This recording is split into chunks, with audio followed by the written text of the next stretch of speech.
Hello, everyone, and welcome back. As always, I'm your girl, Candy Washington. So, before we dive into today's episode, which is a fun pop culture Bravo TV catch up on all things Vanderpump Rules, Nene versus Porsha, the latest with Kate Middleton. This is the first and probably only time I will be talking about her, but I wanted to just share what's going on with her since it's been such a pop culture topic. And then we'll also talk about Kyle versus Dorit and what's going on with the Real Housewives of Beverly Hills. So, as always, before we dive in, go ahead and be sure to like, subscribe, and share. So, with that, oh, and my last little housekeeping thing. As you guys know, if you've been a Candy Cane for a while, during the winter, colder months, I usually get really sick a lot. So I've been gone because I just have problems with breathing and my energy and respiratory issues. If you're a Candy Cane, you know that happens to me quite often during this time of the year. So if I'm breathing heavy or have to take breaks during the live, that is why. If I haven't been around the last week or so, that's why. So I am doing my best and I'm going to do as much tonight as I can. Okay, so with that, let's dive right on in. So first up, Kate Middleton. So this is the first time that we have talked about the royal family on the channel. So just a quick little recap. She basically said in the beginning of January, hey guys, look, I'm going into surgery for a planned abdominal surgery. I'm going to take time to recoup and recover. I'll be back to royal duties, aka the public, around, Easter time. Everybody in the world lost their damn mind and was like, where is she? She hasn't been seen. This isn't like the royal family. Because don't forget, it's not like an average normal family or even like celebrity being like, I'm going to take, 3 months off, because literally they are born, they're bred, they are this is their job, is to make these public appearances, to be seen, to be in the news and all of that stuff. As we know, Prince Harry and Meghan Markle stepped back from royal duties, meaning they didn't have to do all of the pomps and circumstance and everything else. But as we know, King or Prince William and Princess Kate are basically in line to take over the throne. King Charles, unfortunately, has pancreatic cancer. So there's been so many conspiracy theories from, is Kate dead? Are they cloning her? Was William having an affair with Rose Hanbury? Did she get pregnant and now she's having his baby and Kate Middleton lost her mind? She's in mental care facilities. Does she have an ED, disordered eating? Is that what's going on here? There's been so much speculation. I have been down that rabbit hole. I have been all with the conspiracies and everything else. So, and don't forget also, they were coming out with these like doctored, photoshopped videos and, Mother Day photos of allegedly Kate with the kids. And it was just a hot mess because clearly that image was photoshopped.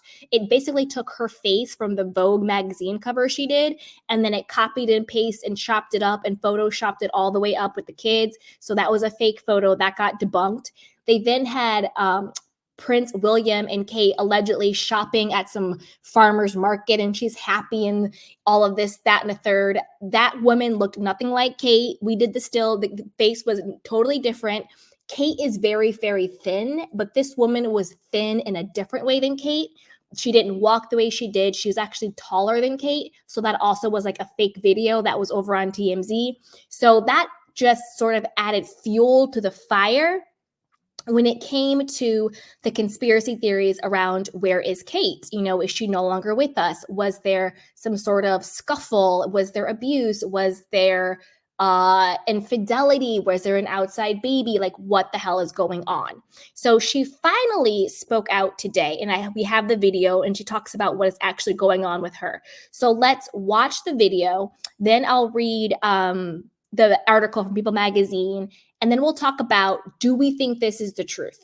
Do we think this is the truth? Is this real or not? So let's watch the video and then we'll get into the article.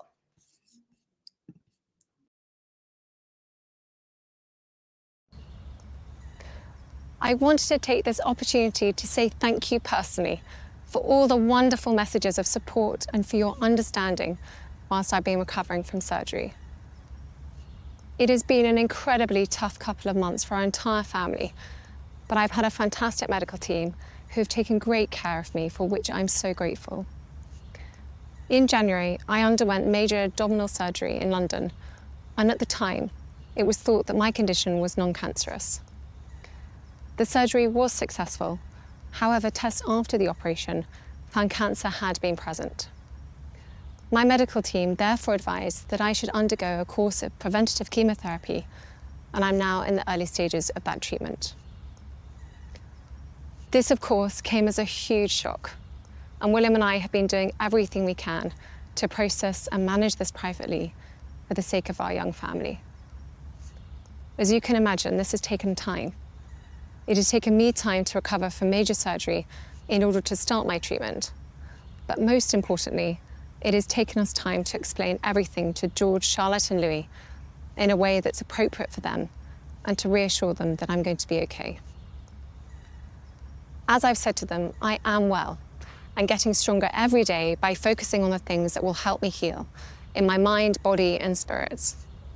Having William by my side is a great source of comfort and reassurance too, as is the love, support, and kindness that has been shown by so many of you. It means so much to us both. We hope that you'll understand that as a family, we now need some time, space, and privacy while I complete my treatment. My work has always brought me a deep sense of joy, and I look forward to being back when I'm able. But for now, I must focus on making a full recovery. At this time, I'm also thinking of all those whose lives have been affected by cancer. For everyone facing this disease, in whatever form, please do not lose faith or hope. You are not alone.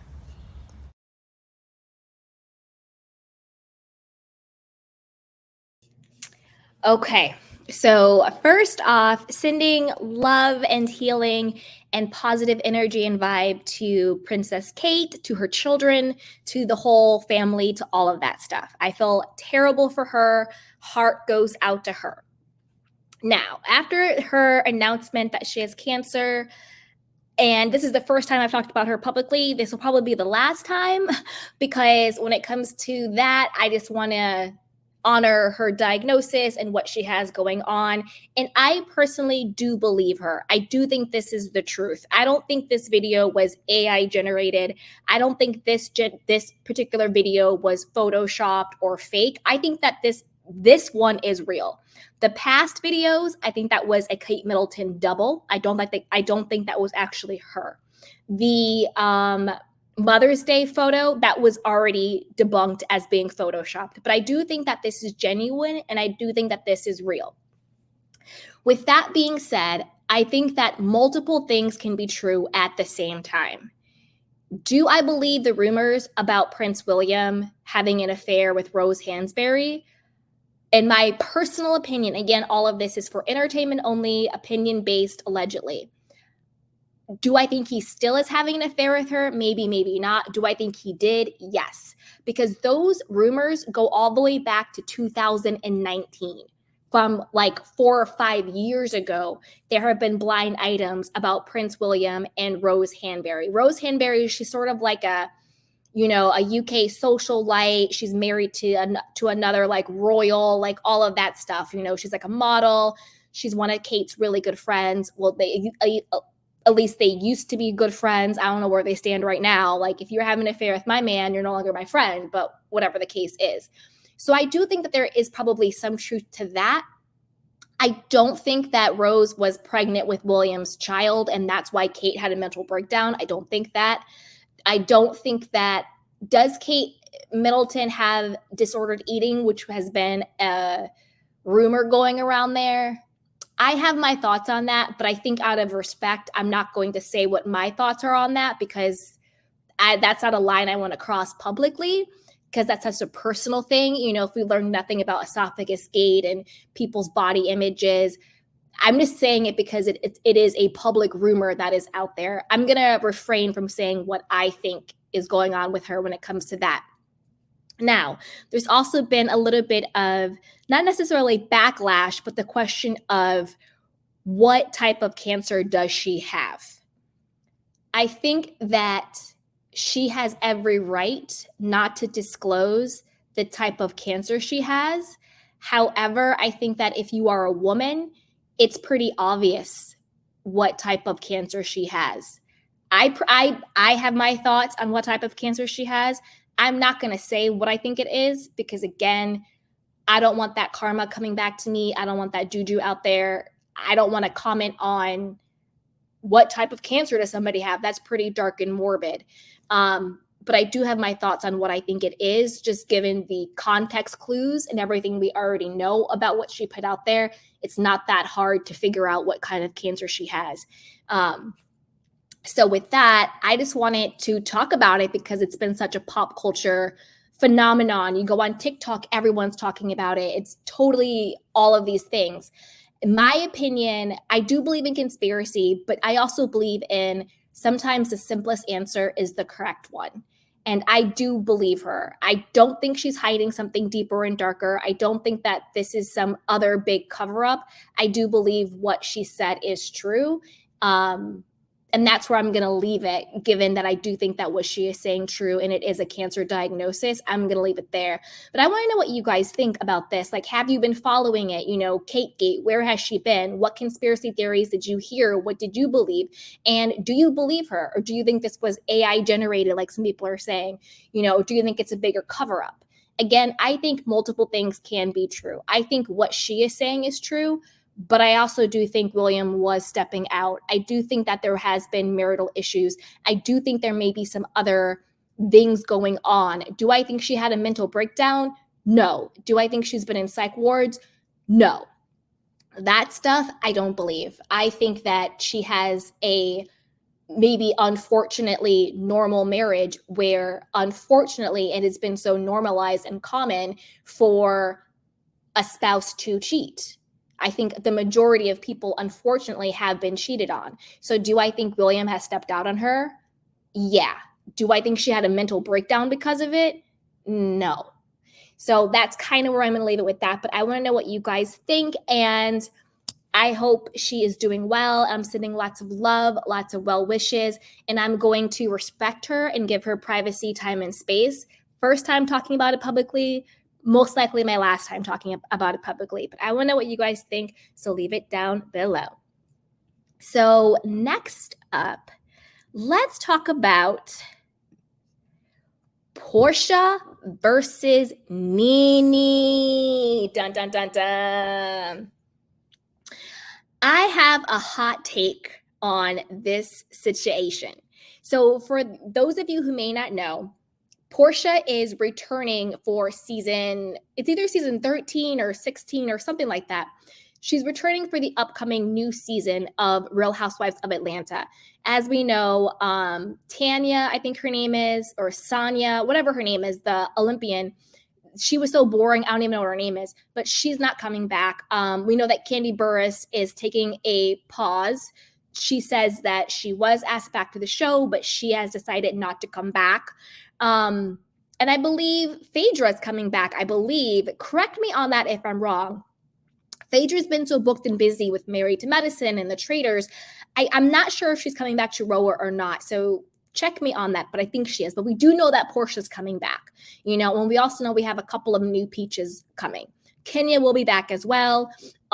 We also know that Marlo is also not coming back. There had been speculation about whether or not Nene was going to be asked back.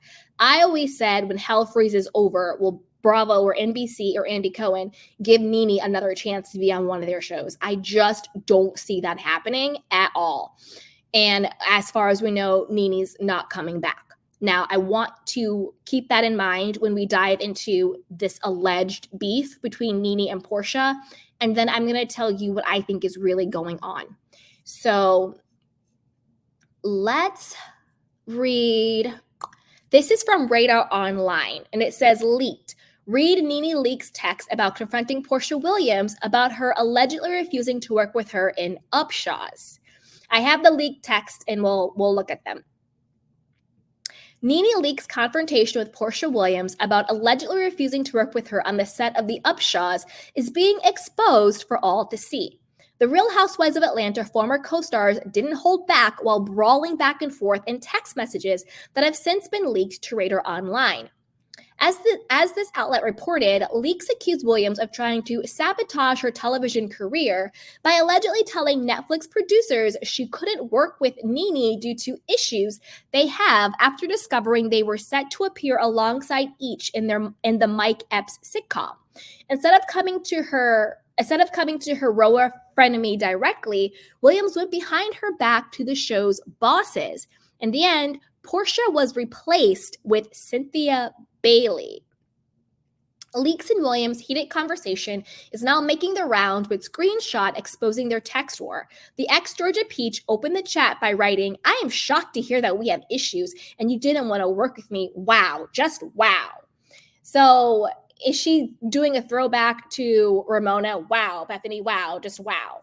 Now let's see. These are the texts, so I'll read them out loud.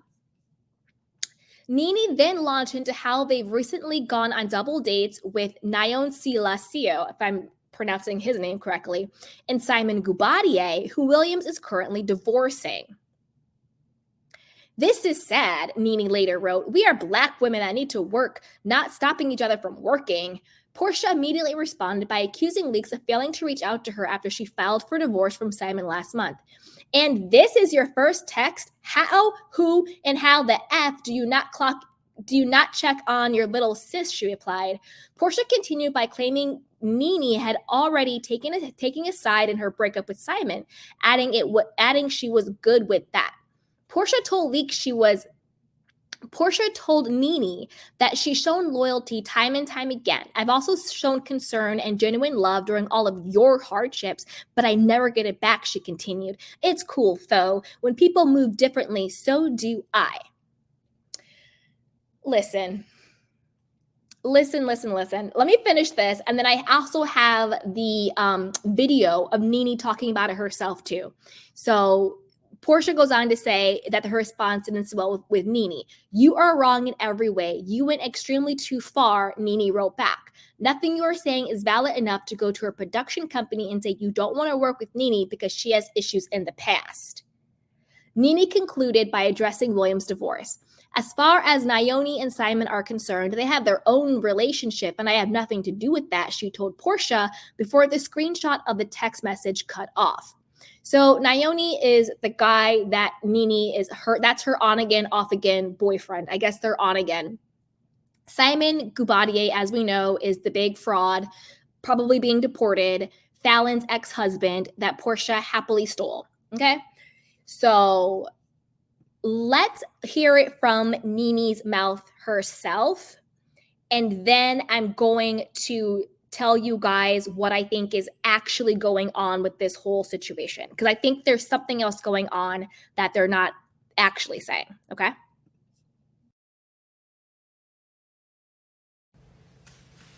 I am shocked to hear that Porsha would go to a production company and say that she doesn't want to work with me because we've had a lot of issues in the past. What lots of issues that we had in the past. Mind you guys, I haven't been a housewife in over 4.5 years, okay? Besides that, as Black women, okay, when you call a Black woman angry, difficult, we've got problems, I can't work with them on set, that is a death trap for a Black woman in the industry. We don't have any issues that we can't work together. We are professionals. We get on set and we work together and do what we got to do. Your issues in the past, if you had to pick a housewife, it certainly wouldn't be with me. It would have been with Kenya. It would have been with Candy. Those were your major issues. We've had petty things. We're on a reality show. So we obviously are going to have some sort of issues, but we've not had anything where we could not work together. I'm sad and disappointed that Porsha would go to any company and say that she's had issues with me and we cannot work together. That is a lie. I text her. So it's not like I'm doing this video, I didn't text her. I text her. And she sent me a text back saying that she's going through her divorce and I didn't reach out to little sis. Are you serious? You and your husband were just happy and smiling in Dubai. I thought you guys were having a fight. And maybe you guys are going to get back together. I don't know what y'all personal business are. I don't want to be nosy, okay? I don't want to invade your privacy. Maybe you need some time. I don't know what you need. I was happy to see her and talk to her and chop it up then. I don't want to pry. Yes, Yanni and Simon are hanging out together, but that has nothing to do with me. I'm not hanging out with Simon. Yanni's hanging out with Simon. I can't change this relationship.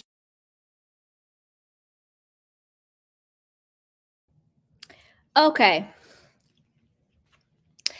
Nene and Porsha are both actresses, but they ain't good enough to be true actresses to fool me for one hot damn minute that this little feud is real. This is the fakest feud I have heard in my life. This feud to me is very, very similar to what they tried to do at the Real Housewives of Orange County. And let me break it down. Remember how allegedly there was a feud with the Tres Amigas? So the Tres Amigas is Tamra Judge, Shannon Bedore, and Vicky Gumbelson, right? And how all of a sudden, Vicky and Shannon were beefing with Tamra, and they broke up the Tres Amigas, and they were fighting, and it's this big battle back and forth, and blah blah blah blah. And Tamra doesn't want to be with them anymore. I always said that was a fake feud. They were trying to create, manufacture drama, aka storyline, to get Vicky back full time on the Real Housewives of Orange County. To me, this is the same exact situation. I think that Porsha and Nene have no beef, have no feud. I don't even think this really happened. And I'm going to tell you why I think she's saying it happened too. I think that they're trying to get Nene back on this season of Roa. And I think that they're trying to make it like Porsha and Nene have this huge off-camera feud. You know, Simon and Naomi, they're friends, and Portia's divorcing Simon and blah, blah, blah, blah. And now her and Nene are going at it. I think they're trying to manufacture drama, feuds, and storylines to get Nene back on the show for next season because she clearly hasn't been asked back yet. I can smell a fake feud a mile away, and this screams fake. Number one, why is Nene talking about it now when Nene was the one who got the role and it was Porsha was the one who was recast with Cynthia Bailey? I think Porsha was recast either due to scheduling conflict, maybe contractual conflicts, whether it was an NBC conflict with a Netflix, with scheduling, or something along those lines. And I think the reason why Nene has the green light to talk about what allegedly happened with the Upshaws and Netflix, I think that is nothing but a PR marketing stunt. Because until Nene got on her little TikTok or Instagram or X or whatever the hell she's on, spewing this lie, in my personal opinion, raise your hand if you knew that Nene was on the Upshaws. Raise your hand if you knew the Upshaws, what the Upshaws were. Raise your hand if you watch the Upshaws on Netflix. Raise your hand. Nobody knew. Maybe some people know, maybe some people don't, but I don't think anybody really was checking for Nene and Cynthia Bailey on the Upshaws like that. But do you notice how when she comes out with this, she has a very clear script? The scripted television shows The Upshaws on Netflix. To me, and trust me, I've done a lot of sponsored campaigns in my day, and the brand always gives you certain keywords you have to use. Make sure you say the name of the show. Make sure you say the platform that it's on. Make sure you say it's scripted. You know what I mean? I'm like, girl, you have all your key points to it. Nobody knew this. And there was really no reason to even bring it up because it's not like you lost the job. You got the job, Nene. You're the one on the show with your BFF, Cynthia. You got the job. So why are you talking about this now? Remember, I don't believe in coincidence. I believe in conspiracy. I think the reason why now she's coming out with this alleged story, maybe it's an embellished story, maybe it's completely fabricated. I think a couple of things. Number one, PR and marketing for the show Upshaws. We're all talking about it now. Now we know her and Cynthia are on it. Now we know it's on Netflix, all of this, that, and the third. And also, because of casting for Roa. And as we all know, the girls, and by the girls, I mean all of the girls on all of the franchises, we know this. Prior to filming, they always get together and say, what are we going to talk about? What are the storylines are going to be? What are we going to expose? I think this is Porsha, because I think Porsha and Nene are in a really good place. And I think this is them trying to get Nene cast on the upcoming season. It didn't work when Vicky and Tamara and Shannon tried to do it in the OC, and I don't think it's going to work with Nene for Roa. But that's where I kind of land with this, because the story doesn't make any sense to me. Like, first of all, say what you want to say about Porsha. I don't see why Porsha would say to producers of the Upshaws or Netflix producers, I don't want to work with Nene because we've had issues in the past. That just doesn't make any sense. Like, there was no true beef between Porsha and Nene. And I also don't see Porsha doing that, because I don't see Porsha thinking she had enough power that would ultimately stop her own bag. She might do it on like a Ricky Smiley show, but I don't see her or her team doing that with like a Netflix. You know what I'm saying? Like, she knows who she can kind of stunt on and who she can't stunt on. And I don't see Porsha and her team stunting on Netflix. You know, I don't think she's that crazy. You see what I'm saying? So to me, this just smells like fake drama, fake feud, fake story. Porsha trying to get her friend Nene back on the show, and Nene trying to get back on the show. That's just what this gives to me, because it doesn't make any sense. I could see it if Nene actually got blackballed and Netflix was like, we're not going to hire you because of what Porsha said. Again, that still doesn't make any sense. Porsha doesn't have any pull. She would just be another hired actress to be on the show. You know, whether it's like a cameo or like a reoccurring or like a guest spot, Porsha wouldn't have enough pull on this show to get Nene kicked off the show. Doesn't make any sense. It's not like she's an executive producer or a writer or a director. She would just be another guest star, the same way Nene and Cynthia are guest stars on the show. So the story itself doesn't make sense. What does make sense? This is a PR and marketing. Now we're talking about the Upshaws. Now we're talking about the show being on Netflix. Now we're talking about Nene and Cynthia and Porsha being on the show. Well, Porsha was supposed to be, but she's not. You know, now there would be a potential storyline for Nene to come back. Beefing with Porsha. Her boyfriend is friends with Porsha's estranged, almost soon to be divorced ex-husband. What does that drama look like, right? You see what I'm saying? I think it's a failed attempt, but I see through the attempt. But I want to know what you guys think. Do you think, no, Candy, this is a real beef between Nene and Porsha, one that we didn't see coming because it didn't exist? You know, to me, the story doesn't make any sense. But I want to know what you guys think. And do you want Nene back? Do you want Nene to come back for the upcoming season? Or do you think she burned too many bridges with Bravo and NBC and Andy Cohen to come back to Roa? What do you guys think? Put it down below. And as always, be sure to like, subscribe, and share. All right, now let's move on to our next story. All right, you guys, this one's gonna be a doozy. So I want to go through Vanderpump Rules, but through the lens of Ariana versus all of the women. All of the ladies. So Ariana is pretty much beefing with everybody, except for she's not necessarily beefing with Katie, but I think that's out of mutually assured destruction because of something about her. So let's go through Ariana beefing with everybody. And as we do, I want to know, are you team Ariana or team Lala? Team Ariana or team Sheena? Team Ariana or team Katie? Team Ariana or team Rachel? So let's break down every single situation. And also, I think this is also a kind of a good conversation around female friendships. You know what I mean? How that can come and go, and how that sort of affects people. And I will say the theme overall is everyone's like, oh, everyone's jealous of Ariana. I personally don't think that. I don't think anybody is jealous of Ariana.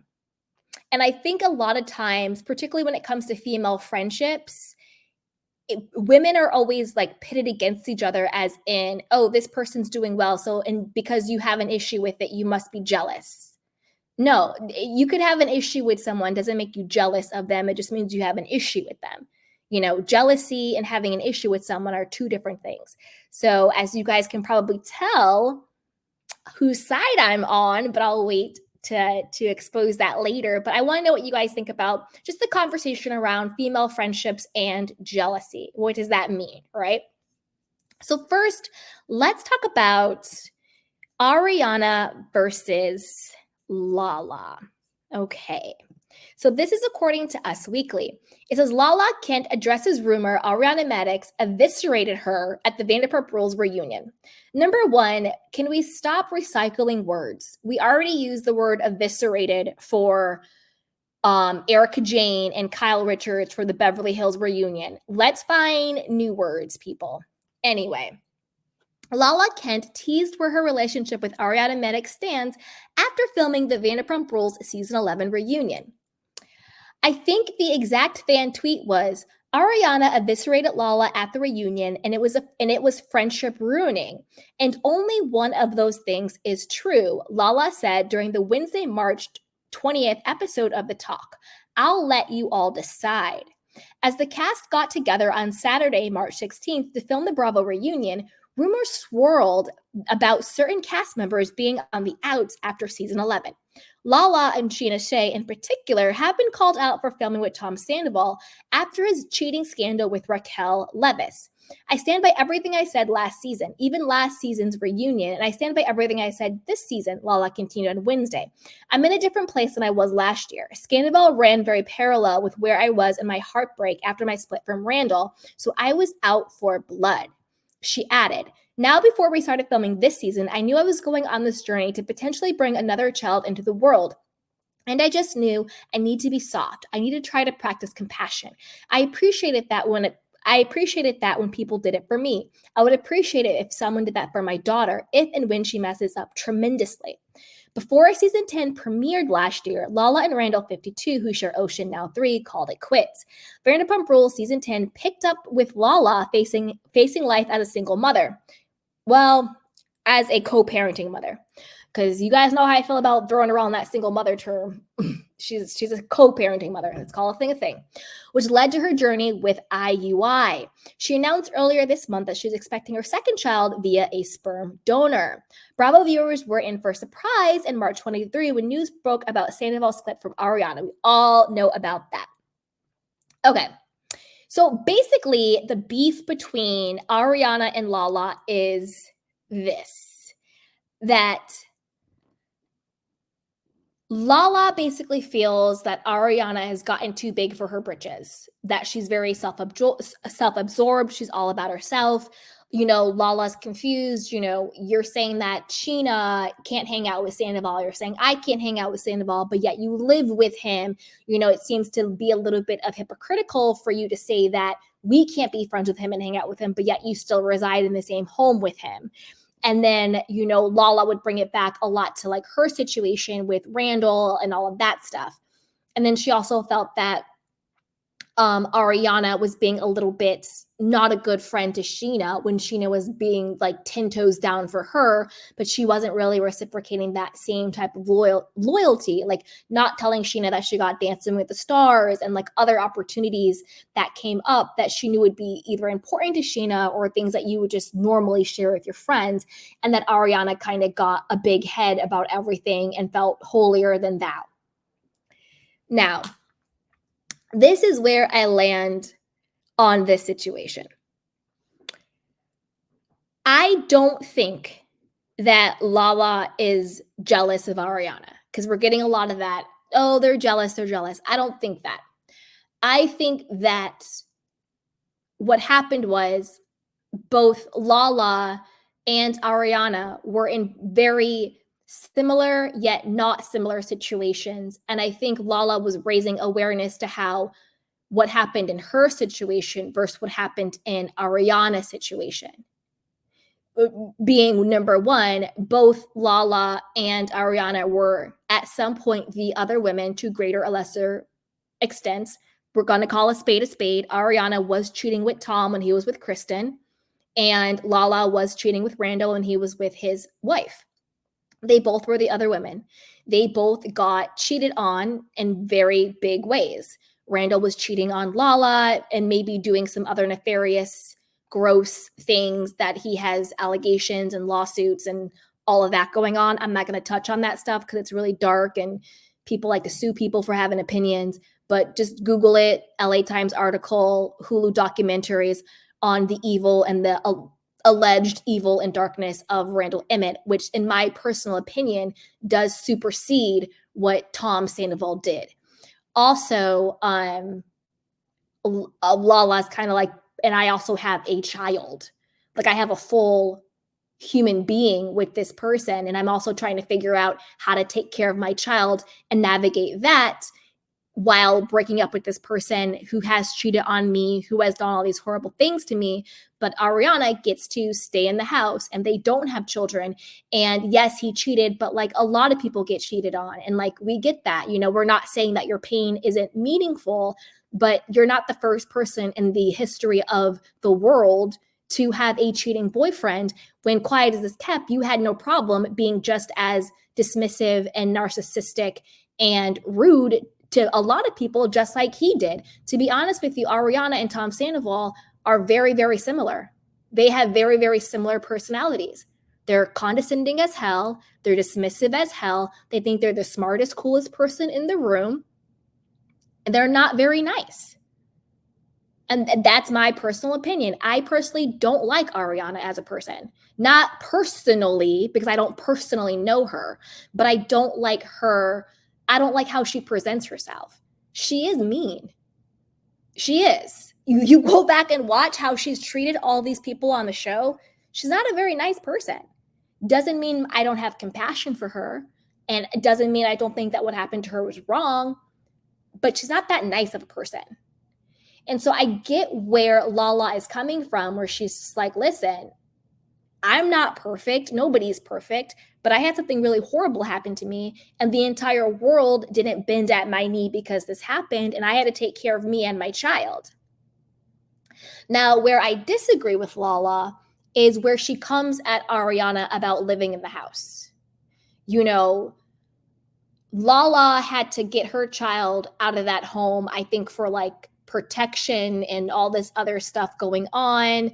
That I totally get. You know, whatever situation she was in, she had to physically remove herself and her child for safety or for whatever. Okay, I get that. That stinks. But I don't agree with she should hold it against Ariana that Ariana didn't have to leave the house. Because if I'm Ariana, I'm not leaving the house either until it is financially responsible and financially sound for me to either leave the house, keep the house and get bought out, or get bought out and leave the house. I'm not leaving the house either because my name is on it and I have a right to it. So on that stance, I understand where Ariana's coming from. She's like, I put my money into this. My name is on this. I'm not leaving until it is the financially responsible thing for me to do. So on that stance, I totally understand where Ariana's coming from. My issue with Ariana, and I'll repeat this when I get to the other ladies, do a deeper dive on that, is that she, in my opinion, hasn't really copped to how she has treated the other women in the past. She's been mean to Lala. She's been dismissive to her. She's been just as bad as Tom has. And you can't just say, well, Tom didn't like you, so I didn't like you. It's really his fault. No, you're an adult. You're a grown woman. You didn't like Lala because you didn't like her, and you're mean about her situation just like Tom was because that's how you felt and that's what you chose to say. So own your stuff and say, yeah, you know what? I did, say X, Y, and Z about you and co-sign stuff and be dismissive towards you. But now I'm expecting you to have this sort of blind loyalty to me when I never even really rocked with you like that. So I get why Lala's like, look, yeah, something bad happened to you. Something really shitty happened to me too. But the world did not fall at my feet because I wasn't, quote, the perfect victim. And we've talked about this in the past where it's in our society, there's this sort of unattainable, idolized version of what a victim is. And if you are a woman who is attractive or is strong or is opinionated, or if people think that you think you're better than me, or you have money, or you're dating a man with money, somehow if something bad happens to you, you deserve it.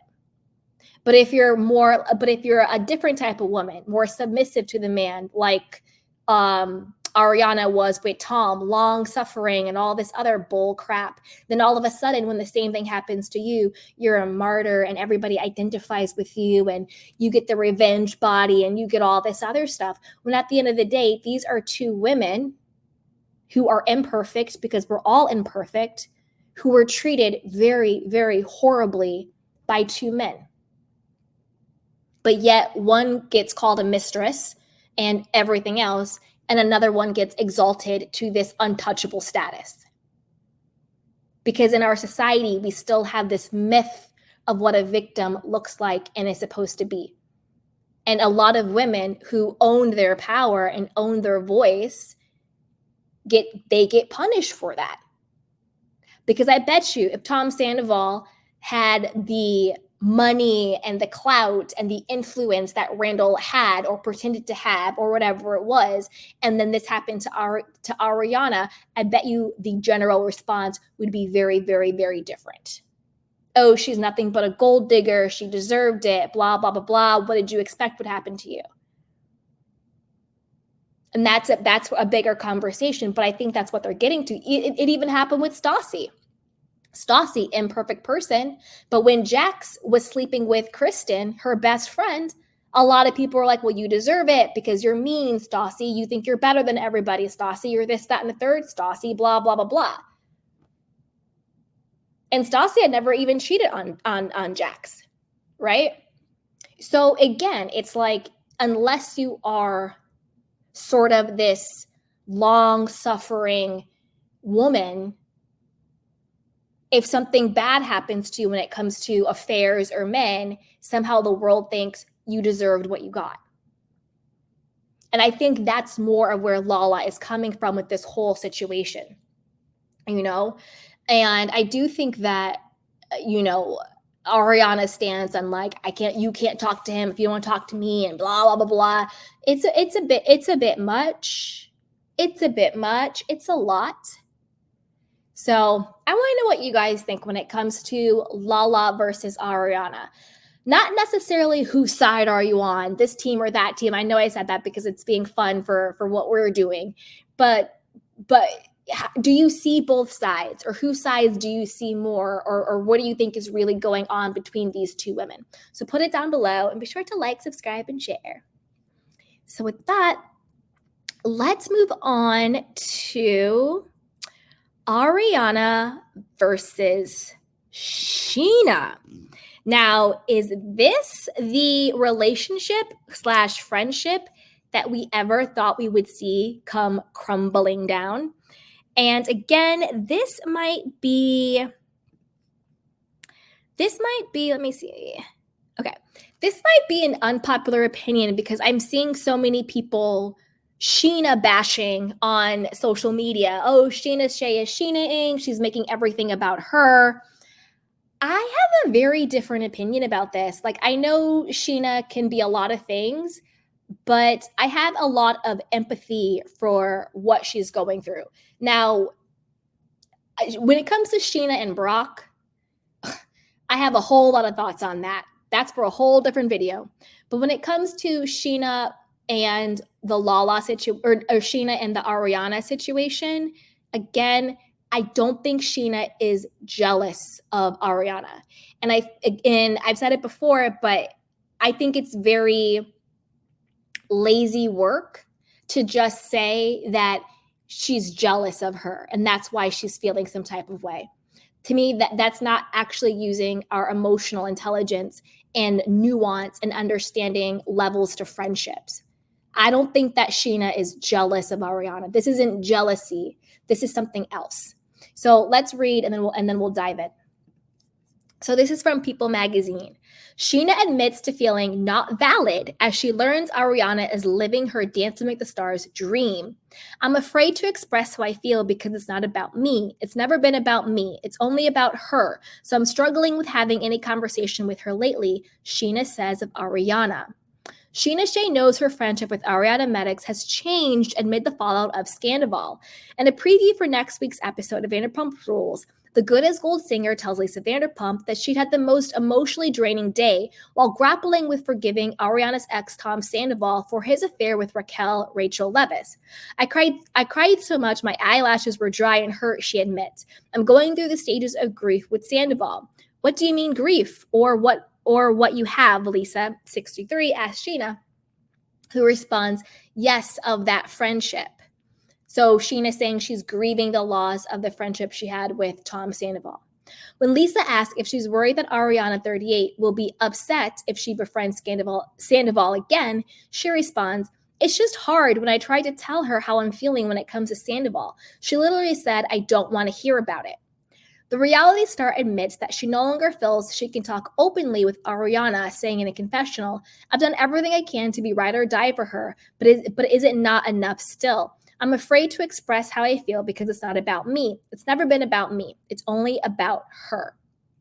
So I've been struggling with having any conversations with her lately because I feel like I'm not valid in my feelings. Sheena admits that she has mixed emotions about Ariana getting new opportunities since Scandival blew up, including joining the cast of Dancing with the Stars. A few weeks ago, I picked up Dan at the airport, she tells Lisa, referencing Ariana's boyfriend, Daniel Way. We grabbed lunch and he was like, oh, the announcement on Wednesday. Ariana had to stay in town, so I flew in because she can't come to New York. And I go, what announcement? He goes, Dancing with the Stars. And I was like, oh my God, Lisa responds before pointing out, when I did Dance to Make the Stars, you said to me, that's what I want more than anything. Sheena says she was gearing up for the opportunity herself should producers call her. This year I started taking dance class. I was preparing in case I did get it, she says. I'm so happy for her, but it's like I can be happy for her and sad for me at the same time. She calls the casting news kind of a punch in the gut before sarcastically adding, and good for her. I mean, she has come such a long way from being my backup dancer. Lisa encourages her to discuss how she's feeling with Ariana, but Sheena insists Ariana shuts me down. All I want for Sheena is to, at some point, be able to say exactly what she's thinking, Lisa says in a confessional. There is always that push and pull and her trying to make everybody happy, but it's okay to say, you know what? It really hurt my feelings. What's wrong with that? Okay, now we're going to get into this. Okay. Now, a couple of things. Number one, Ariana needs to humble herself. And when I say humble herself, I don't mean kiss anybody's butt or dim her shine or not take opportunities that come her way. That's not what I mean. Because humility is not about being a doormat. Humility is not about dimming your light or your shine to make other people feel more comfortable. That's not, humility is having grace and gratitude and what word am I looking for? I guess like discernment and empathy when it comes to other people as well. Do you know what I'm saying? Like that's really what humility is. It's owning your power with grace. To me, that's what being humble is. It's like, yes, I'm blessed. Yes, I have all of these things, but I'm taking it with grace. That to me is more of what humility it is. So when I say that Ariana needs to humble herself, I'm not saying she needs to dim her shine. I would never tell any other human to do that. No, you shine as bright as you can, like the star that God made you. Do it, right? But you do it with grace and you do it with deference to other people as well, to other people's emotions. And I think where Ariana is missing the mark is that she is trying to enforce this loyalty to her. You're either with me or you're not with me, with people that she's not showing that same level of loyalty and that same level of thoughtfulness to.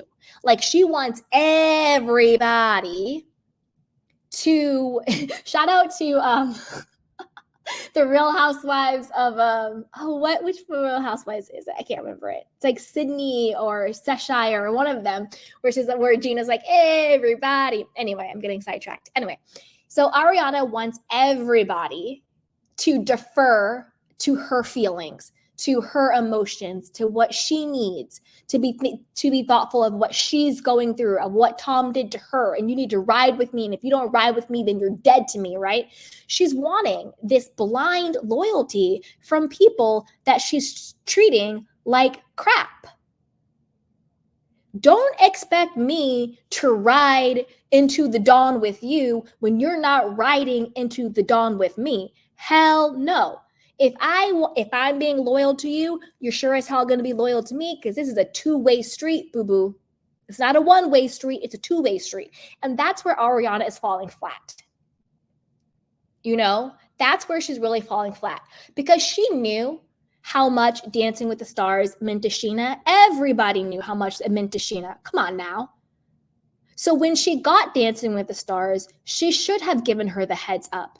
If she's supposed to be her friend, she's supposed to be her best friend, especially somebody you're expecting blind loyalty from. You're not going to give them the heads up. It's like Sheena said. She's like, I'm learning all of these things on Instagram like I'm a fan like everybody else. And then Ariana, you got caught in a big lie. And this is a thing. It's like, don't play in our faces like we're stupid. We know how things work, sweetheart. Ariana's like, well, I had an ironclad NDA and I couldn't tell anybody. Excuse me, miss? You were posting about it on your Instagram, about like getting Chicago and everything else.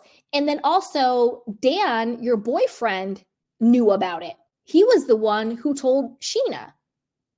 So if you had the ability to post about your opportunities on Instagram, if you had the ability to tell your boyfriend, you had the ability to tell Sheena. I'm not saying break your NDA, but the NDA was clearly over and void, and you were allowed to publicly talk about it since you were publicly talking about it. So what Sheena is saying, I'm happy for you, but you're not treating me like I'm your friend. You're treating me like like I'm a fan and like I'm your soldier, but you're not treating me like a friend. But you expect me to treat you like the queen of the world and be blindly loyal to you. That's where I think the real disconnect is. And I don't think that's jealousy at all. I don't think that Sheena's jealous that she got it. I think Sheena is feeling like, well, wait a minute. I feel some type of way because you're treating me like I'm just another chick on the street, but yet you're asking me to like follow you to the end of the earth and give up a 15-year friendship.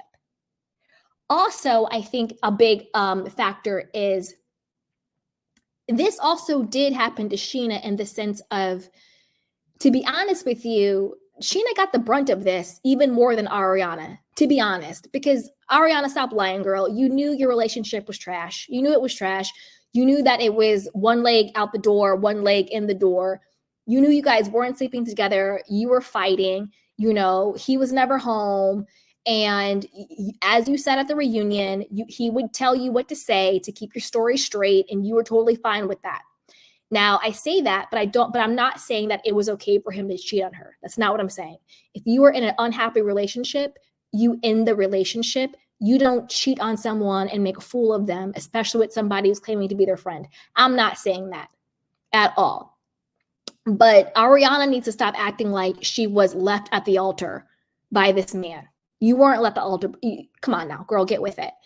But what happened, and you're getting all of these opportunities, which is great. You know, I'm not saying that she wasn't hurt by it, but Ariana, like she said on the show, she had $2,000 left in her bank account. And I believe her. I think she probably was.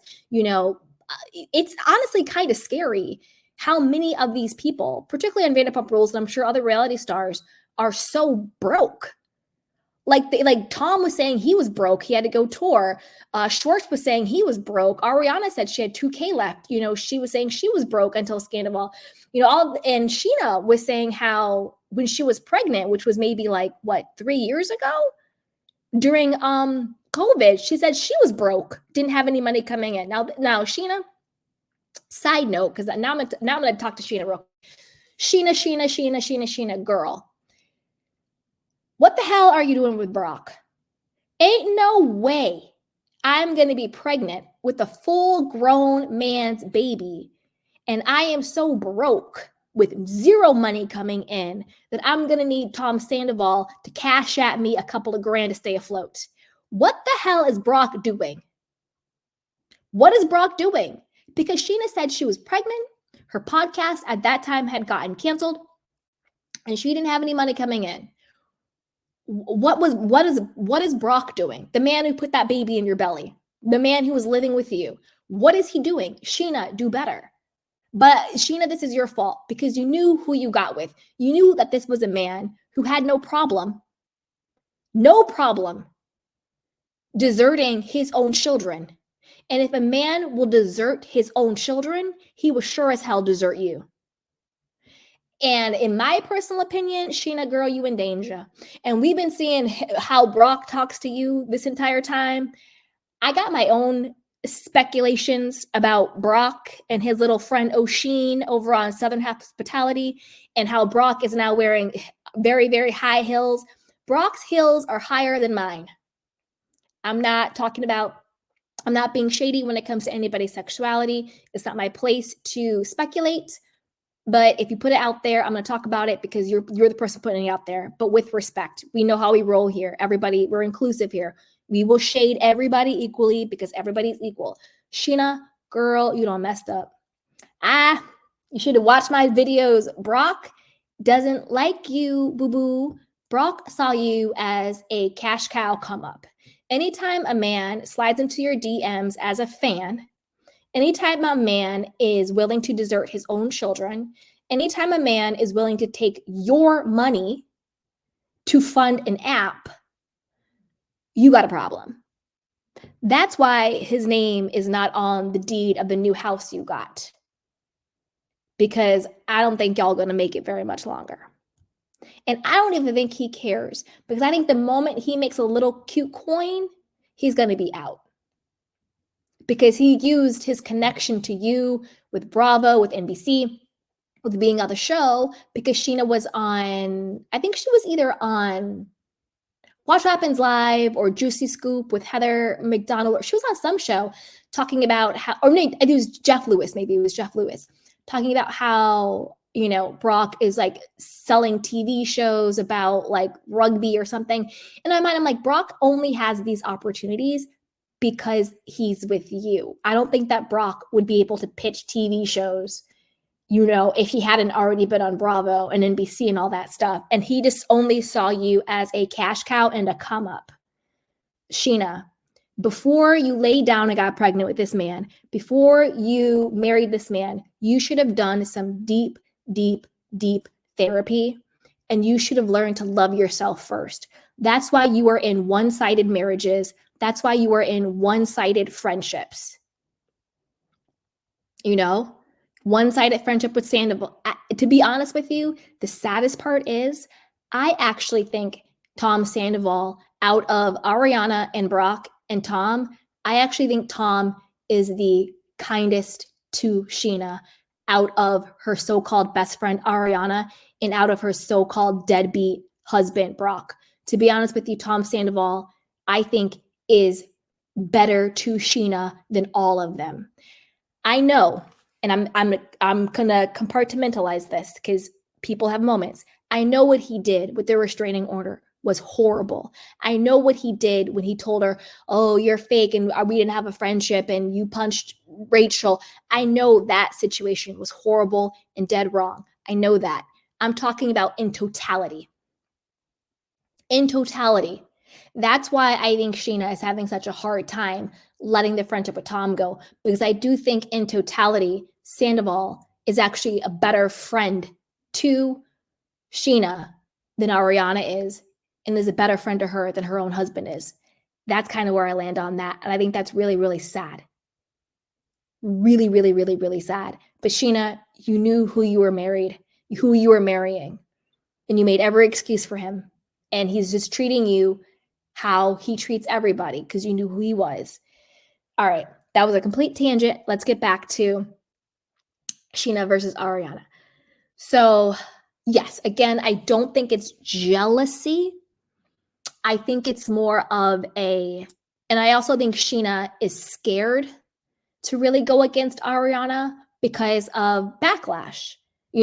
All Sheena is saying is, listen, like, you're treating me like I'm a fan. You're not being honest with me. And like, I'm mourning the loss of the friendship. And also, don't forget, also humility when it comes to Ariana. We can't forget how this all started. Ariana was Sheena's backup dancer / friend who thought she was better than reality TV because everybody on the show wanted to be actors, all of them. They were all actor models, right? Every single person on the show wanted to be an actor, including Ariana. She thought that if I'm on a reality show, I won't be taken seriously as an actor, so I don't want to be on this show. And it was like pulling teeth with her to get her on the show, to do anything. She would kind of like put her hair over her face because she didn't want to be on a reality show. But Sheena was the one who was like, you need to come on, be on the show, you don't have any money, let's get you a check, like, let's get you on the show. Sheena was really her champion. Also, don't forget, Sheena and Tom Sandoval were friends before Sheena even ever met Ariana. They were friends first. Before the show, Sheena and Tom were working at I think it was Villa Blanca in Bev Hills. So they were working together for about a year before the show, and they were really good friends before the show. And then when the show started, Tom was the only person who was really nice to Sheena because Stassi didn't like her because Stassi had her own issues. And then Kristen and Katie would just follow whatever Stassi said. And Tom at the upfronts was like, no, Sheena, you're a part of the cast. Come get into their photos and like bring her in, And so I think for everything Sheena has, she clearly has low self-esteem. And I think that Tom, he isn't perfect, but I do think that he likes to sort of, align himself with the underdog because that's how he feels important. But it's still a nice thing to do. They had a very good, close friendship for a long time. And no, I don't think that Sheena's in love with Tom or anything happened between them. Those other stupid conspiracies out there, I don't think that's true either. And Sheena was the one who introduced Ariana and Tom together, introduced them together. So Sheena has done a lot for Ariana. Let's be very clear. She introduced her to Tom and she got her on the show, got her a little check, got her a little come up. Because to be honest with you, Ariana's boring. She's boring. Even in this season of Scandival, she's boring. And I implore anybody to tell me that Ariana isn't boring as hell. What does Ariana got going on? She's boring. This whole I'm cool, I'm such a cool girl. You're not that cool, sweet stuff. You're not that cool. You're not that cool. And before the weirdos come out, I don't hate her. I don't dislike her. I don't know her at all. I'm just giving my opinion on the personas and personalities that they portray on a reality TV show. This isn't personal. This isn't anything like that. I don't hate anybody. So before the weirdos come out accusing me of hating somebody, let's be clear. Put on our, emotional intelligent hats on. I don't hate anybody. I'm just saying she's boring. She's boring to me. So I do think that when it comes to Ariana versus Sheena, I don't think Sheena is jealous. I think Sheena is just sort of like, just like she said, it's never been about me. I've never had a season where I was the queen of the season, where I got the great edit. It's never really been about me. I'm mourning a lot of stuff. I have stuff going on too. And this was an opportunity that like I really wanted and I didn't get it. And my supposedly best friend couldn't be bothered to even tell me about it. Oh, and that's the lie. I think I said it before, but with Ariana using the excuse of an NDA, that doesn't fly, sweetheart. Because when Sheena said she found out she found about Dancing with the Stars from Daniel. So if Ariana could tell Daniel, she could tell Sheena. And it was another opportunity because Ariana's had so much stuff, but there was another one where she was finding out on Instagram. If you can post it on Instagram, you can call your friend and tell them. And I feel the same way. Obviously on a different scale, but like if somebody that I know and I'm like quote friends with, and I find out that you are to me, if I find out that you are engaged, broken up, or pregnant on social media, we are not friends. And to me, that's kind of synonymous to it because I'm not a famous person, So it's like my friends aren't on like Dance with the Stars. You know what I'm saying? So it's like, yet, manifest it. Anyway, so that to me is like the analogy that I would use for it. If I'm in a group of girlfriends and I found out that you get engaged from your Instagram post, not from the group chat, not from a personal text, we're not friends. We're associates. Okay? Don't get it twisted. People go around using that friend word, throwing it around. To me, a friend is a friend is a friend. If I find out any big life event on social media, we are acquaintances. We are not friends. I need to find out about the breakup, the baby, the ring, in the group chat, or else we ain't friends. And that's just what it is. And that's basically in my mind, that's really where Sheena is coming from. And that's her struggle, where she's like, I can't talk about what I'm going through. I can't talk about how this has affected me. I can't talk about grieving my friend that I knew before you, who I introduced you to, any of that, because you are the only person in this situation who's allowed to mourn. You are the only person in this situation who's allowed to be hurt. And if I just don't do what you say, how you want me to do it, then all of a sudden I'm the bad person. I am, flip-flop Sheena. I'm this, I'm that. I'm stupid to go back to him, blah, blah, blah, blah.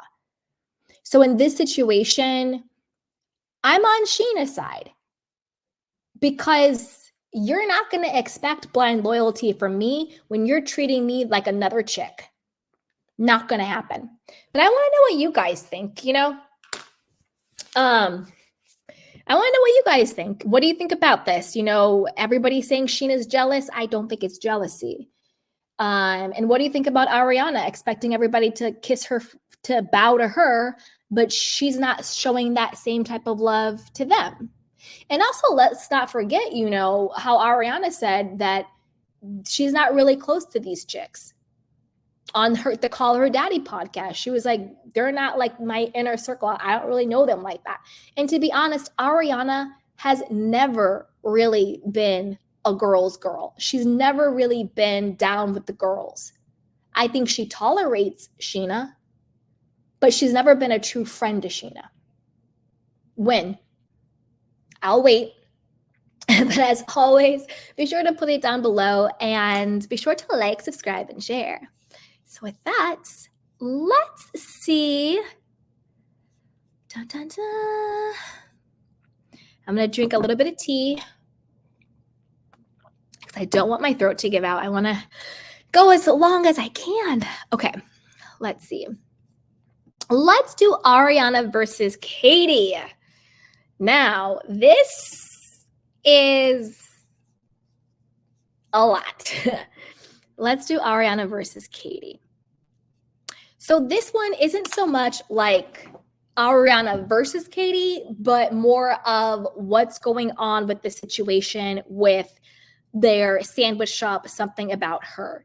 And I'm going to basically say where I think Katie Maloney went really, really wrong. I'll break it down where I think Katie did a huge misstep. We'll get into it. So this is from the U.S. Sun. It says, bad sign. Ariana Madix and Katie Maloney sandwich shop signs and front patio all taken down as opening date now on hold. The Vanderpump Rules stars are forced to redo their entire front patio after new city limits were put in place. Yeesh. Sorry, I had to breathe. Okay. Something about her's opening date has been put on pause, as the U.S. Sun reported, due to ongoing health department issues and Ariana's commitment to performing on Broadway in New York City for the next few months. Okay.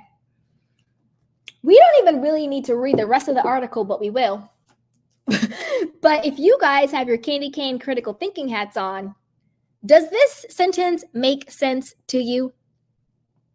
Something about her's opening date has been put on pause, as the U.S. Sun reported, due to ongoing health department issues and Ariana's commitment to performing on Broadway in New York City for the next few months.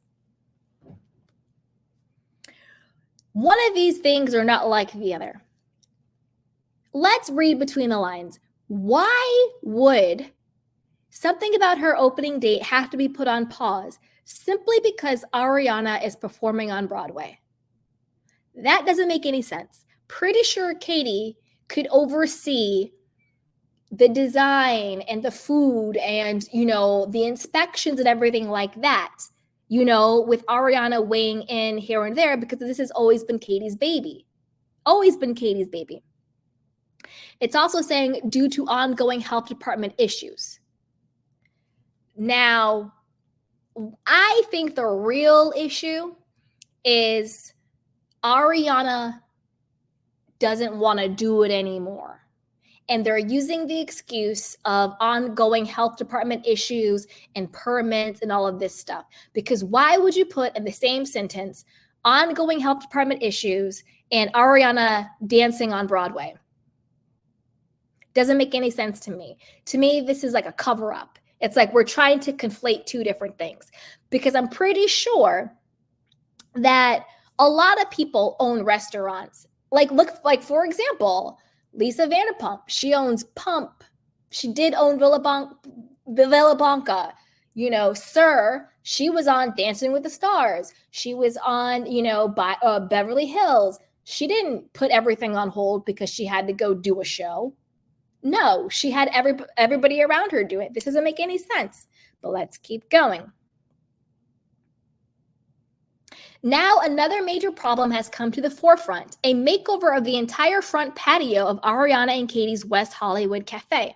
Back in June, the U.S. Sun obtained photos of what the exterior of Something About Her looked like at the time. There was a Something About Her sign, a yellow and white awning, and a square-shaped patio for outdoor dining that was situated in the front of the store. The U.S. Sun has learned why the patio and sign had to be taken down after appearing ready to be open. The front patio at that location was there for years when it was Headley's restaurant, and it was there without proper city permits, a source told the U.S. Sun. After the remodeling, Katie and Ariana learned that permit laws had changed and that they had to take down their sign and break down their entire front patio.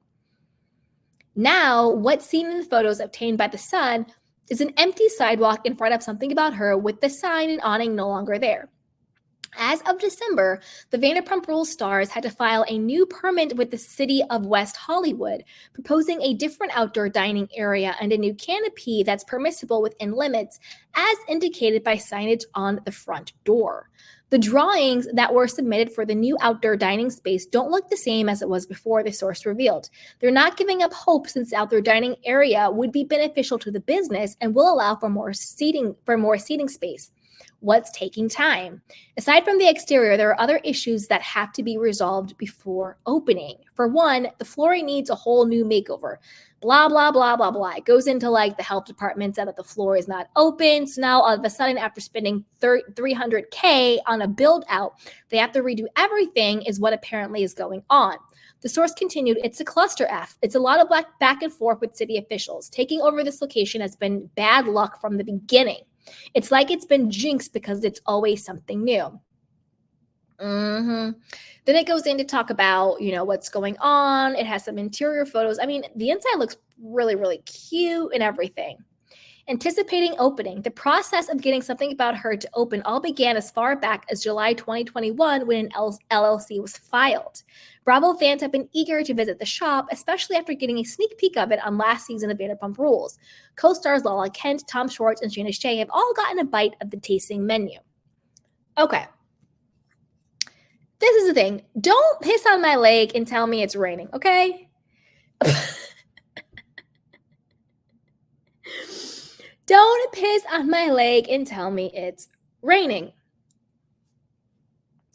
Again, why would the article then go on to talk about permits and signage and LLCs and waiting on the city and tasting menus and all of that stuff, Why would the article go on to talk about all of that?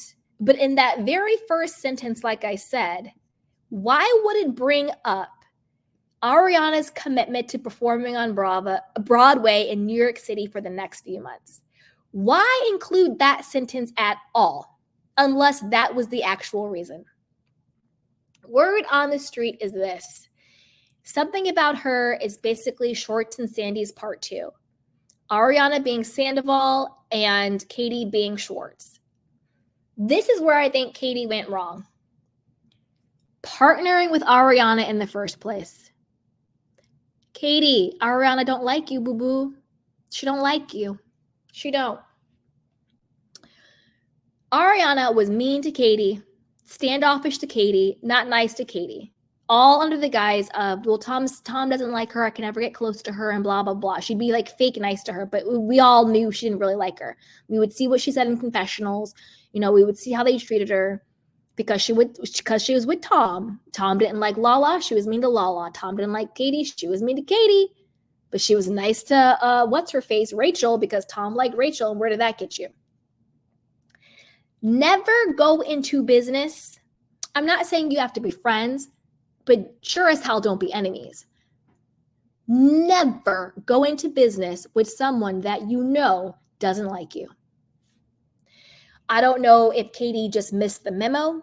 I don't know if it went over Katie's head. I don't know if Katie stopped watching the damn show. But why would you go into business with someone who doesn't like you? And if you do happen to go into business with somebody who doesn't like you, and then you see season 9 or season 8, whichever season it was, season 8 or season 9, when Katie and Ariana were supposed to meet with Randall. This was before Randall got exposed for all of his shenanigans. This was before Randall and Lala split. This was during the time when Randall was still making the money and was, the connector guy. This was when he was in his heyday. Go back and watch when they were supposed to meet with Randall because they were pitching him the idea to see if he would be an investor in Something About Her. And when Katie got to the meeting and Ariana was a no-show, she ended up showing up later, but she was really late. It was extremely unprofessional and it was extremely disrespectful, not just to Randall, but to Katie. If I'm with my business partner and we have a meeting with an investor and my business partner shows up late with an attitude like I'm better than this, because all of a sudden Tom Sandoval had to have her sign some papers about refinancing their home mortgage. Wonder how that turned out for you, Ariana. You know what I'm saying? And then Ariana in the confessional, again, was so nasty and was like, yeah, well, now I only pay this much every month in mortgage or something like that. Not like, oh my gosh, like I'm so embarrassed. I feel bad. I should have, told Tom to reschedule. I should have shown up on time. I feel really bad for making Katie wait because, what I do looks bad for us. She had that nasty attitude. I don't know if Katie didn't watch that episode or what. But the moment I saw that, I was like, that shop will never open and it's doomed. Because that is a huge disrespect and lack of just regard for someone that you are about to embark on a very huge endeavor with. Opening up a restaurant is a huge endeavor, huge. And you have that kind of smug, nasty attitude. That told me everything I needed to know. And I was like, it's doomed. And you guys remember, I did a whole video on it. I said 5 times Ariana betrayed Katie is Something About Her doomed. It's on my YouTube channel. Just type in the search, Something About Her doomed, Candy Washington, Lala, or Ariana, Katie. It'll pop up. I predicted it. So Katie's number 1 misstep, don't ever go into business with somebody who doesn't like you. And to quote Maya Angelou, when people show you who they are, believe you. If it were me and I had already gone in business with Ariana and she showed up late for an investor meeting, with that nasty, condescending attitude, and then I saw that confessional, I would have dissolved the partnership right then and there. I either would have continued. Katie should have done one of two things. She should have done the sandwich shop on her own and figure it out how to do it by herself. There's a lot of people who have investors and board members, but they do it on their own. Or I would have found a different partner. I would not have partnered with her. I would not have partnered with her because it's not just about disrespecting the investor. You're disrespecting me, and you are showing me exactly how you feel about me. And what I don't play with is my time and my money. Forget the little friendship crap. Don't mess with my time and don't mess with my money. I would have dissolved it right then and there. And the reason why I think Katie and Ariana are so close this season is, one, I think Katie now realizes, holy crap, I am partnering with someone who doesn't care about the business and who doesn't care about me. One second, you guys. I'm trying to hang. All right. I think Katie is fearful of losing the business altogether. And what is that? Oh my gosh, you guys, what is that theorem or principle or philosophy? It's something where it's like you have the false, it's a fallacy where you have the false belief that I've invested so much that I can't get out now, that you just keep digging yourself deeper and deeper and deeper, when the reality is it's better to cut bait and just cut your losses now than keep digging yourself deeper and deeper into the hole. I can't think of it. It's like it's some theorem or some philosophy. But that's where I think Katie is. I think Katie is scared to cut bait. But I think that's what she needs to do. Because like this article basically told us without telling us, something about her is not opening because Ariana is booked and busy. Why would they add that one sentence to this article that she's off performing in Broadway and then talk about permits and licenses and LLCs and this, that, and the third and awnings? Why would you add that at all? Wouldn't you just say something about her delayed because of city permits? Why would you even add that part? They didn't say because Katie is out here doing, emo nights and concerts. They didn't talk about that. You know what I mean? Because Katie is out here with fake lesbian storylines. They didn't say anything like that. It told us what it needed to tell us without coming out and saying it. Katie, you in danger. Another reason why I think Katie and Ariana are close is because, and again, this is where Katie is making a huge mistake. Katie is staying loyal to Ariana with the Scheana thing. Yes, because of how Tom did Ariana, but I think more so because of how Tom has always done her. So the reason why I think Katie gets so mad at Sheena for wanting to be friends with Tom is because of how dirty Tom has done her. And to be honest with you, this might be an unpopular opinion, but it's just how I feel. I think Tom Sandoval has done Katie Maloney way dirtier than he did Ariana. I don't care. Not that I don't care he cheated on her. I don't mean it that way. I get he cheated on her. I get it was with Rachel.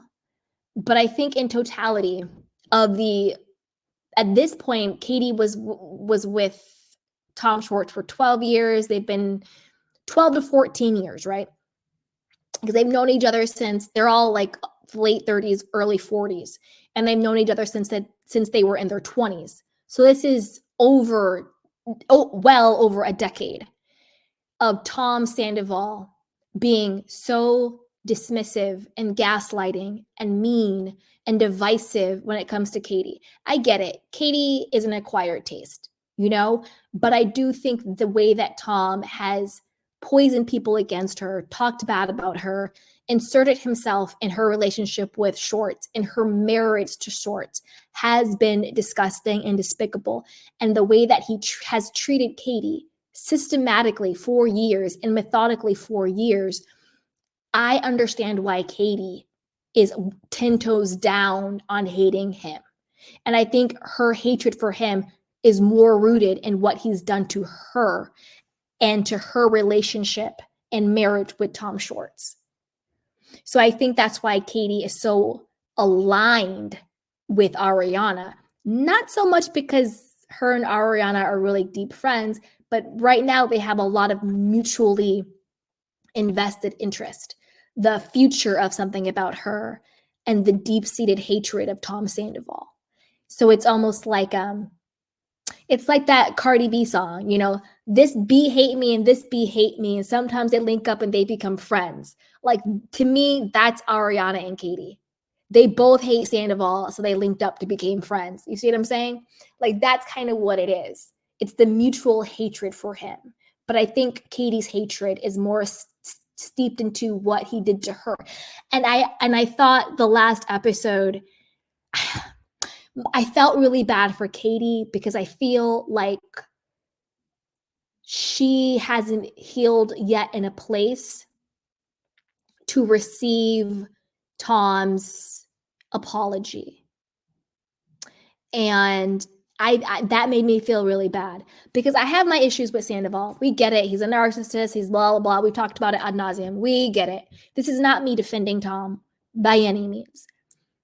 But when Tom came in the room and he was trying to apologize to Katie about, you know, inserting himself in the divorce and all of that stuff, I could see that Katie, the wound is still so fresh for her that she couldn't even let herself. And even when she was on Wap Chapin's live, like, apologies is words. I need actions. Like, stop with the nonsense. Anybody with emotional intelligence knows that words are meaningful and powerful. And for someone to say, I did this to you and it was wrong and I'm sorry, is extremely powerful.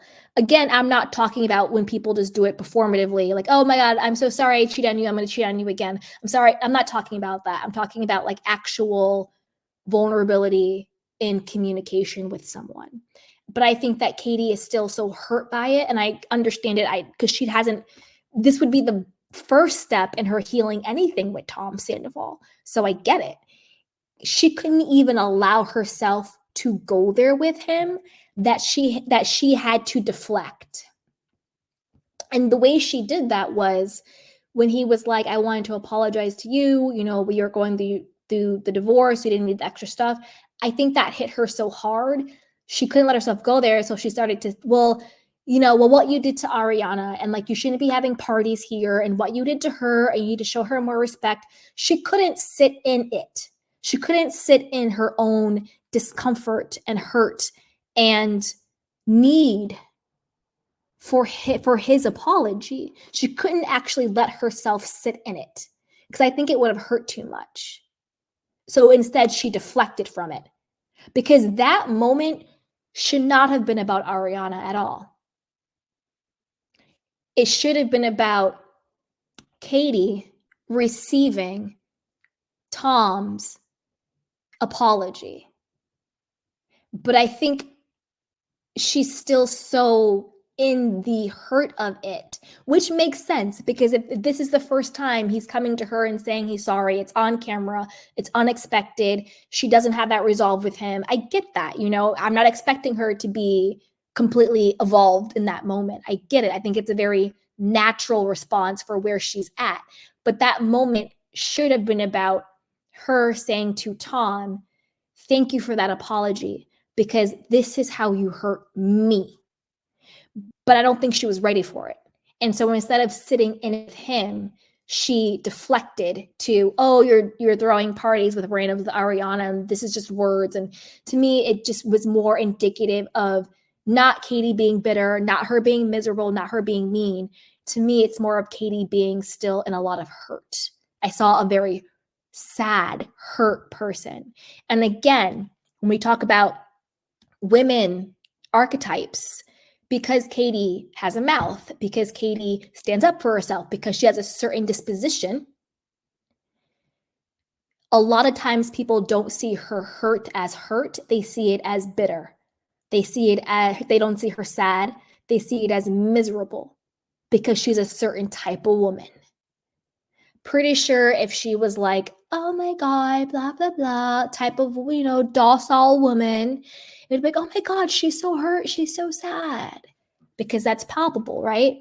We still live in a patriarchal system where certain type of women, their pain is perceived in a certain type of way. So I saw Katie not as bitter and miserable. I saw her as a woman in a lot of pain. That's really what I saw. And I see a woman still mourning the loss of her marriage. That's really what I saw. And so I felt really bad for her because I think that that's a lot of pain to work through and resolve.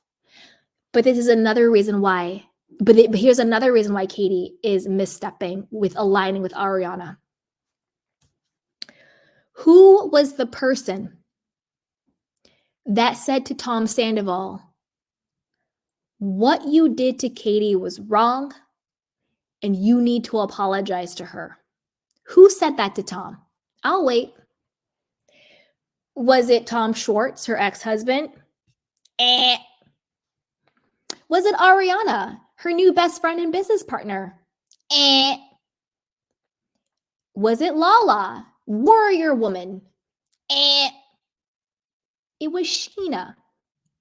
Sheena was the one who went to Tom and said, the way you've treated Katie is messed up and you need to go and make it right and apologize to her. Sheena was the one who said that to Tom. And that's when Tom got his stuff together and actually apologized to her. Do I believe a lot of what comes out of Sandoval's mouth? No.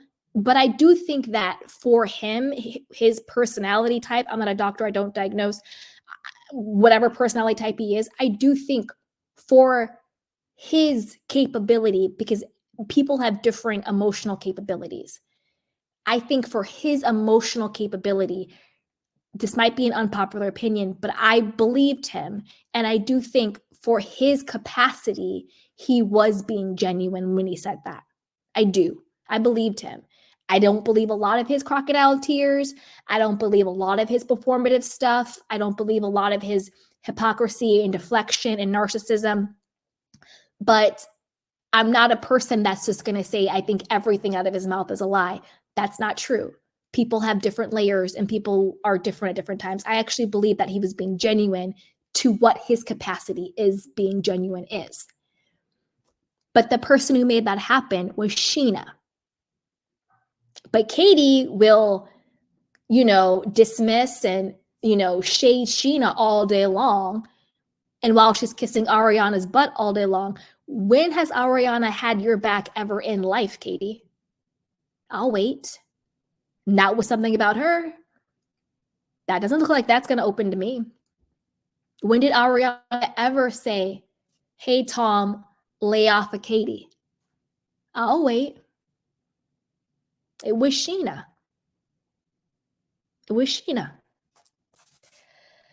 So, I think with this situation, Katie, it's just time to cut bait. I think you either need to dissolve the partnership and either go at it yourself or find a new partner. But I don't think it's going to work out with you and Ariana. Because this article told us everything we needed to know without saying it. So your store doesn't look like it's opening anytime soon. Anytime soon. And Katie, wake up. Ariana doesn't like you. Okay? You would do far better linking up with flip-flop Sheena. I mean, Sheena gets a bad rap. I actually like Sheena. There's some times where I think she's been messy, particularly with Brock. But I do think Sheena overall, this is the thing. I think, you know what it is about Sheena? I think Sheena has a good heart. And I do think that Sheena is one of the most transparent people on the show. Even when she's like, I don't even think she's so much a flip-flopper. I think it's more of like a people-pleasing out of lack of self-esteem and a lack of self-worth. Because when you're a people pleaser, it's usually because you don't have enough confidence in yourself to think that you're allowed to create boundaries with people. Some people use people pleasing in a manipulative way. Tom Shorts, I'm looking at you. But some people please in a way because they lack self-esteem. And I think that's more Sheena. I think Sheena doesn't have a lot of self-worth and a lot of self-esteem. And so it comes across as being a flip-flopper. But I think it's really her way of belonging, because she feels like she's never really belonged, if that makes sense. So my heart goes out to Katie and Sheena. Ariana, you just got to fix your attitude. Nobody is jealous of you, Ariana. I think everybody is genuinely happy for you. I think Katie's happy for her. I think Sheena and Lala, I think they're happy for her. You can be happy for someone and still want to check them for how they're moving. Doesn't mean you're jealous of them. But a lot of times people who are moving a type of way will say, you're jealous of me, because they don't want to admit that they're moving kind of grimy. See what I'm saying? So that's just kind of how I feel about it. So I want to know what you guys think. Put it down below. What do you think something about her is ever going to open? Do you think it's not going to open? Do you think Ariana is really Katie's friend? What do you think is going on? Do you think Ariana and Shorts will get back together? Not Ariana and Shorts. Do you think Katie and Shorts will ever get back together? Do you think Katie and Tom Sandoval will ever make up? Put it down below. And as always, be sure to like, subscribe, and share. So with that, let's move on to Ariana versus Rachel. And then take a quick sip of some tea. Okay. All right. So let's go on. All right. So Rachel Leviss, as we all know, in my personal opinion, the chick is she's pissing me off. Rachel, oh wait, hold on. Rachel, you're pissing me off, because in my opinion, I do think she is filing a frivolous lawsuit against Ariana and NBC and Bravo. And this might be an unpopular opinion, but I think it's even frivolous against Tom at this point in time. She's saying that, Tom invaded my privacy and Ariana did revenge porn. And then she had this whole theory in her legal document. And Rachel, I don't know who your lawyers are, but they need to do their due diligence, because I caught you in a lie. I caught you in a lie. And I'm going to show, and I'm going to play the receipts. Because if I say that, I'm coming with some receipts.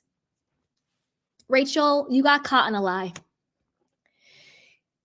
See, this is why people shouldn't do podcasts or interviews unless they have their lies ironclad tight. Ariana, if you're listening, call your lawyers, because Rachel lying.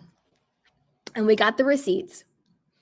Now, just as a quick overall, in Rachel's lawsuit, she's claiming that Ariana and Tom were in on the whole thing, the whole affair, and that Ariana knew about it and she wanted them to keep it quiet until season 11, so then they could film it and it would be all for the show, and that they all orchestrated Scandival together.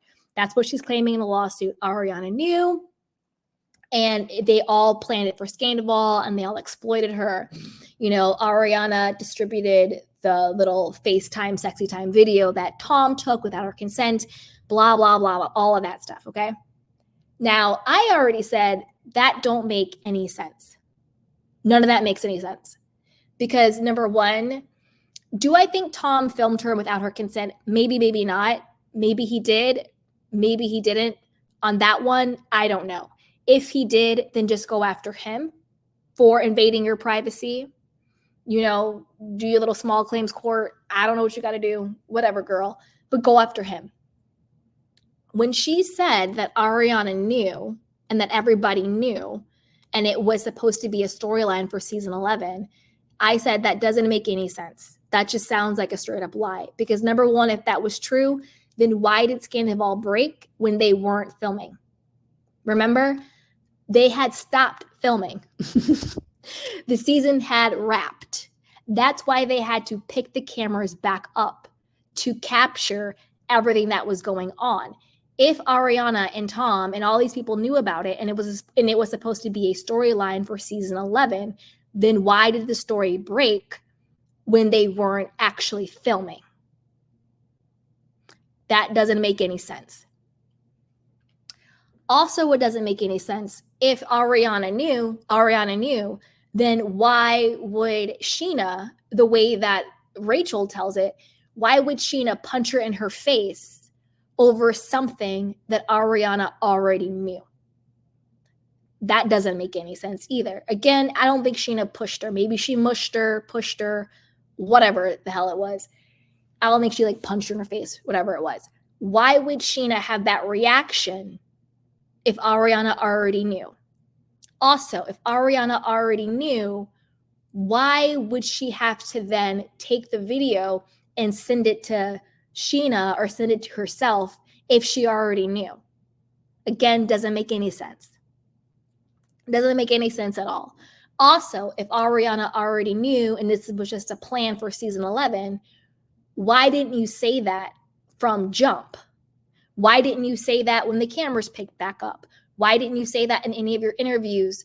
Why didn't you say that at the reunion? I'm confused. Why didn't you say that way before? Why would you wait almost a year later when season 11 starts airing to say that they knew about it? Wouldn't the first thing out of your mouth when this entire thing happened, wouldn't you say, no, she knew?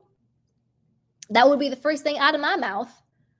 If I'm the side chick and the entire world is hating me, the first thing I would say is, I'm not the side chick. She knew about it. Here are the receipts. So I can't be a mistress if she knows. I can't be the side piece if she co-signed it. This is what happened. And also, why didn't she say that on her big Bethany podcast she did? She never said that at all. So it doesn't make any sense. You see, it doesn't make any sense at all. None of that ever made sense. So, and again, this is what she's claiming in a legal document. But as we know, she has exaggerated on legal documents before. That's why she didn't even show up to the restraining order hearing against Sheena, because she didn't want to be questioned about the authenticity of the documents she submitted for the restraining order. Remember when Sheena still showed up and Rachel and her legal team didn't even show up? And everybody was saying how Rachel was like faking the scars and all that stuff and everything. Girl. So we already know she has no problem blurring the lines when it comes to legal documentation. But this is the thing.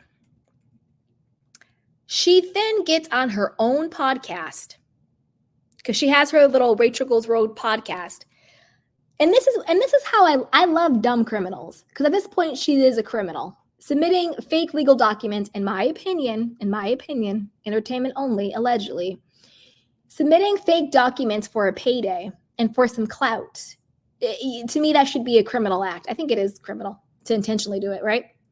She got on her own podcast thinking she's doing something, talking about, I'm going to tell everyone who knew about it, about the affair. These were all the people. I'm not going to protect them. They're not protecting me. This is everybody who knew. So this is her own words on her own podcast. I'm going to play it for you guys. And I want you to know if you catch what I caught. Okay? So let's listen. This video is for Vanderpump Rules watchers. If you're not, keep scrolling. Oh my God, Rachel Leviss woke up and chose violence today.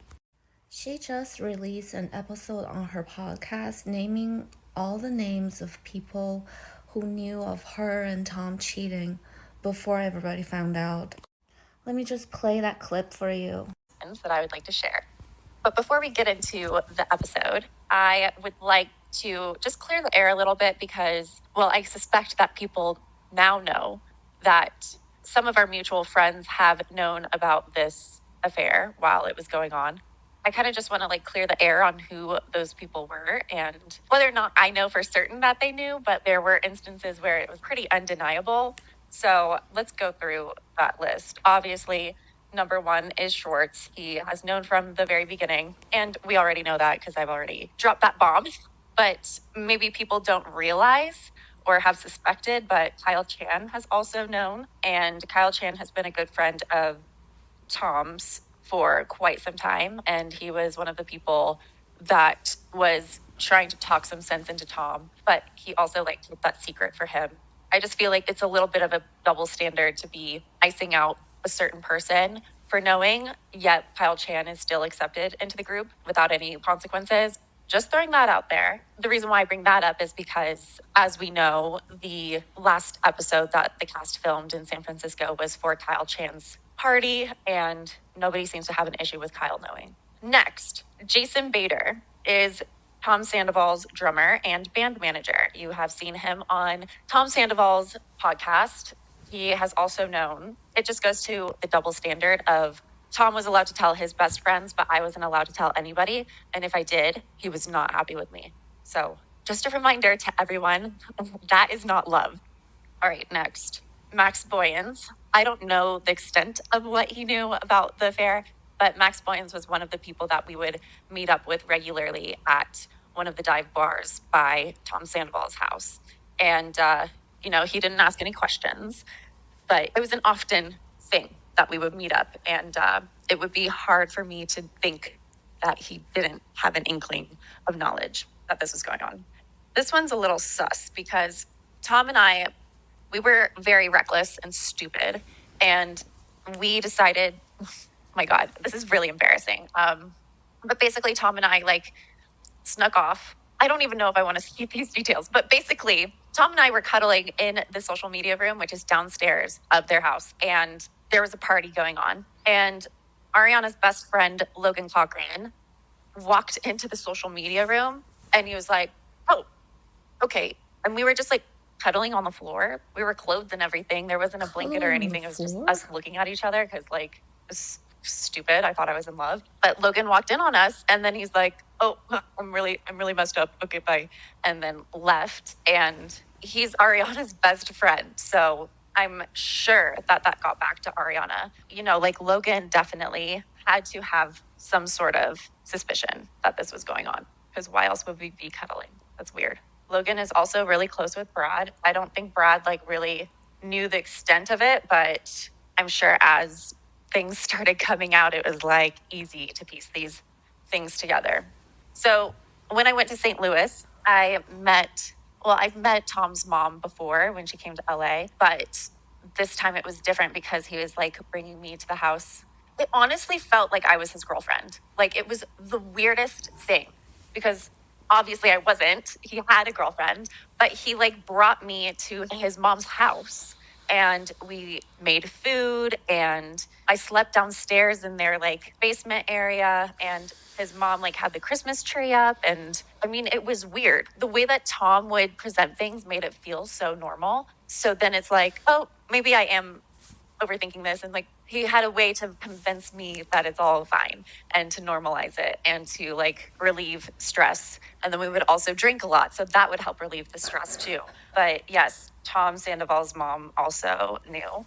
And I think that's a really messed up position to put your mom in because, now she's keeping this secret for her son. But I think she also knew that Tom and Ariana haven't been good for quite some time. There was a conversation that was had, Ariana hasn't come to St. Louis in years. And this isn't to excuse it either because Tom needed to make that public that they were no longer in a relationship. But yeah, there was trouble in paradise there. That concludes my list. There's no reason to be protecting these people.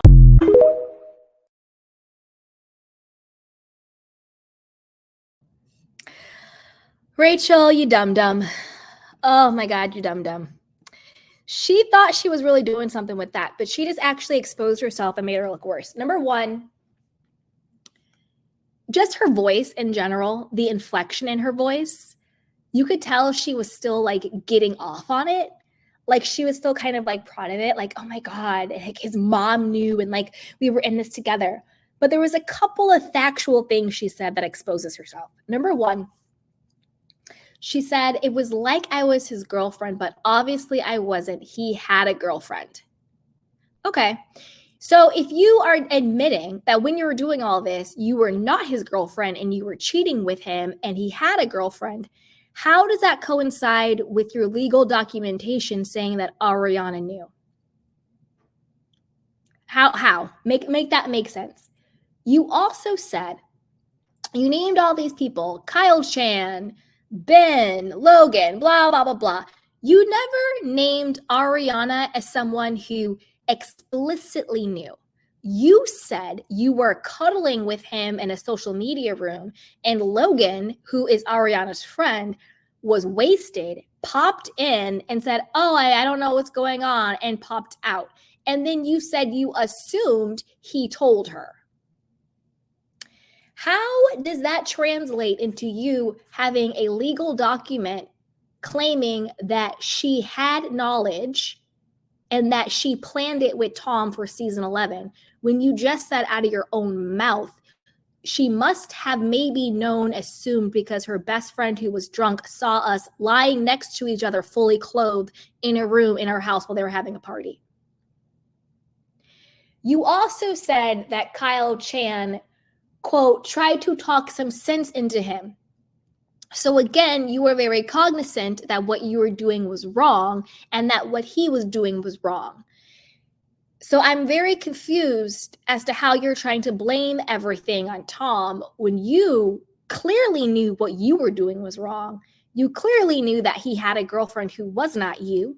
And you clearly knew that his friends did not approve of it when they're trying to talk sense into him. And you clearly did not know concretely that Ariana knew. And these are the words that you just said that we just listened to. So I'm confused how you're having a whole lawsuit saying that she knew and Scandival was planned. That to me doesn't prove anything. That to me proves that she didn't know that he was being sloppy. Also, nothing you said is new information. When Scandival hit and came out, Lala and Katie and Sheena all said that there was already speculation and gossip and rumor about you and Tom, but that nobody wanted to say anything to Ariana because she would just shut it down and be very dismissive and be in her own little bubble of denial. That's already been documented. That's already been said. So nothing you just said is new news. You're not exposing anybody. You're not dropping any bombs. You basically just blew up what you said yourself. Like, do you have an example, Rachel? Did you ever talk to Ariana yourself? And also, even the whole thing about not Burning Man, Coachella, where you said, oh, we were in the hot tub, and he said that him and Ariana had an open relationship. Whether he said that or not, you still have yet to confirm that Ariana knew he was having an open relationship with you. So I don't know who your lawyers are. I don't know where they got their legal degree from. But if I were them, I would want to go back and do some fact checking and some due diligence, because I'm not a lawyer, but I already could poke multiple holes in everything you had to say, sweetheart. I didn't hear you say Ariana knew. I heard you say Kyle knew, Max knew, his mama knew. Her friend who was wasted saw us laying on the ground fully clothed when they're all doing drugs and wasted, rolling around on the floor, and he just walked out. What? And also, it's already been documented that Lala, Sheena, and Katie said that they even went to Ariana with speculation. And Ariana was like, no, shooting it down. And she basically was just like, just because you don't remember, even the season before last, when Katie was pissed about the whole Schwartz and Rachel kissing, make out story, BS storyline. And Ariana said, and again, Katie, this is why I don't know why you went into business with this woman. She doesn't like you, sweetheart. She looked Katie in her face and said, I know you don't like her, but I do.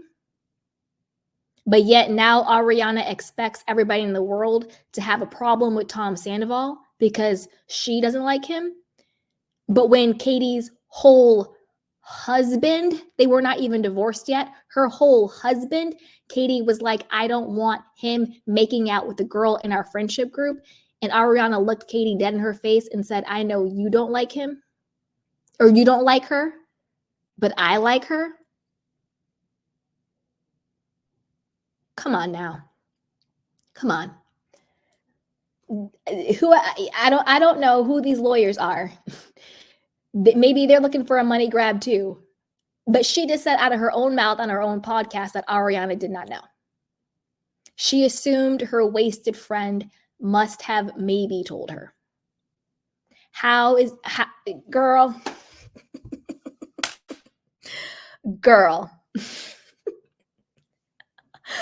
Girl, like you just said it yourself. You just said it yourself.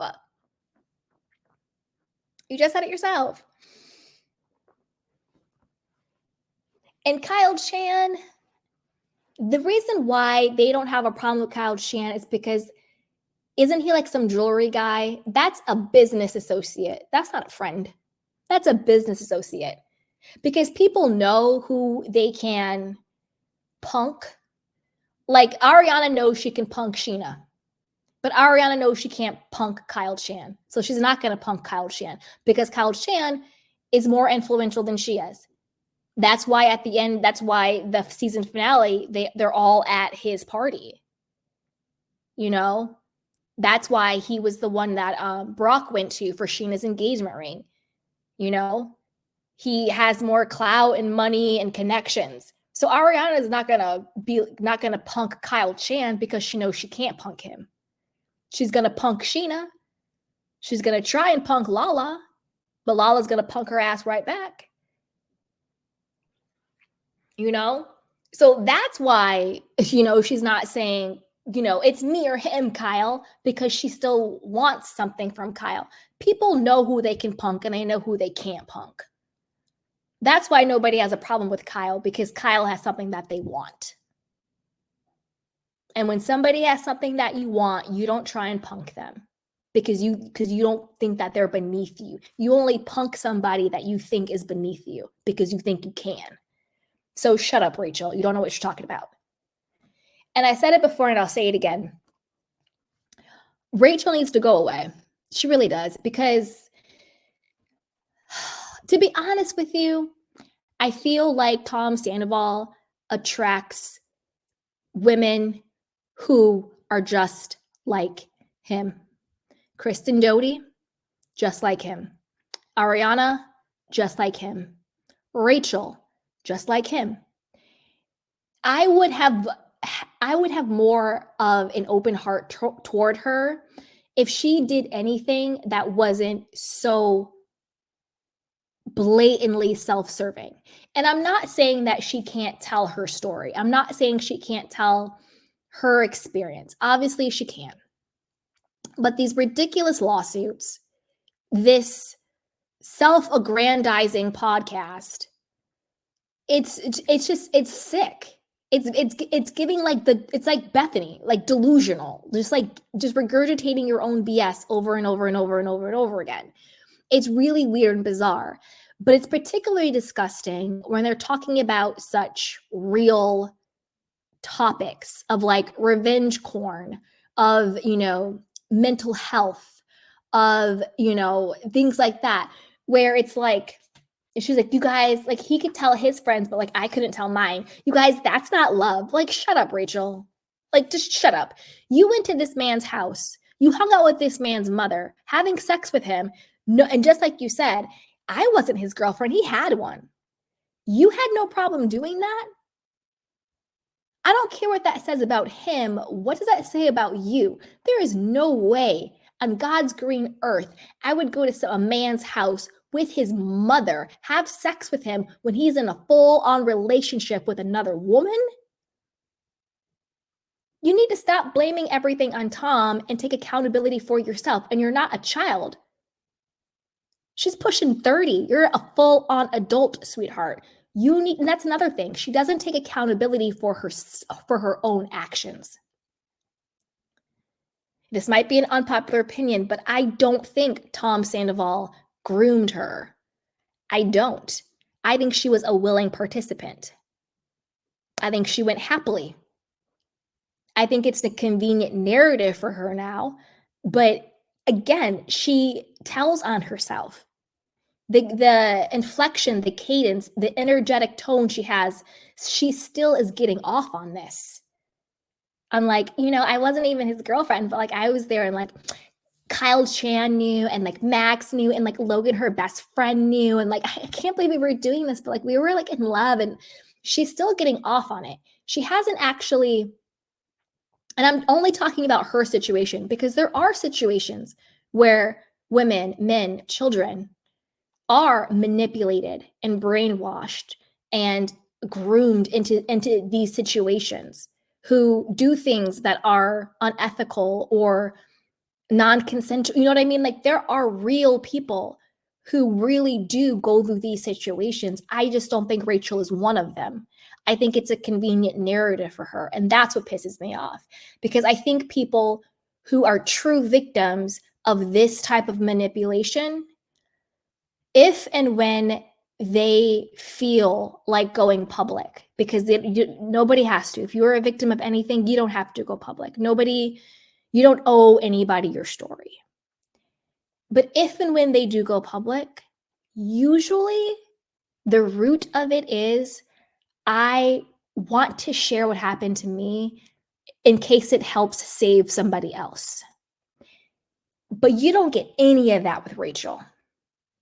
You don't get any of that with her. It is all like, I'm going to expose these people, and Ariana knew this, and I'm going to do this lawsuit, and like, I can't believe Tom did this, and blah, blah, blah, blah, blah, blah, blah, blah, blah, blah. Like, that's what you're getting from her.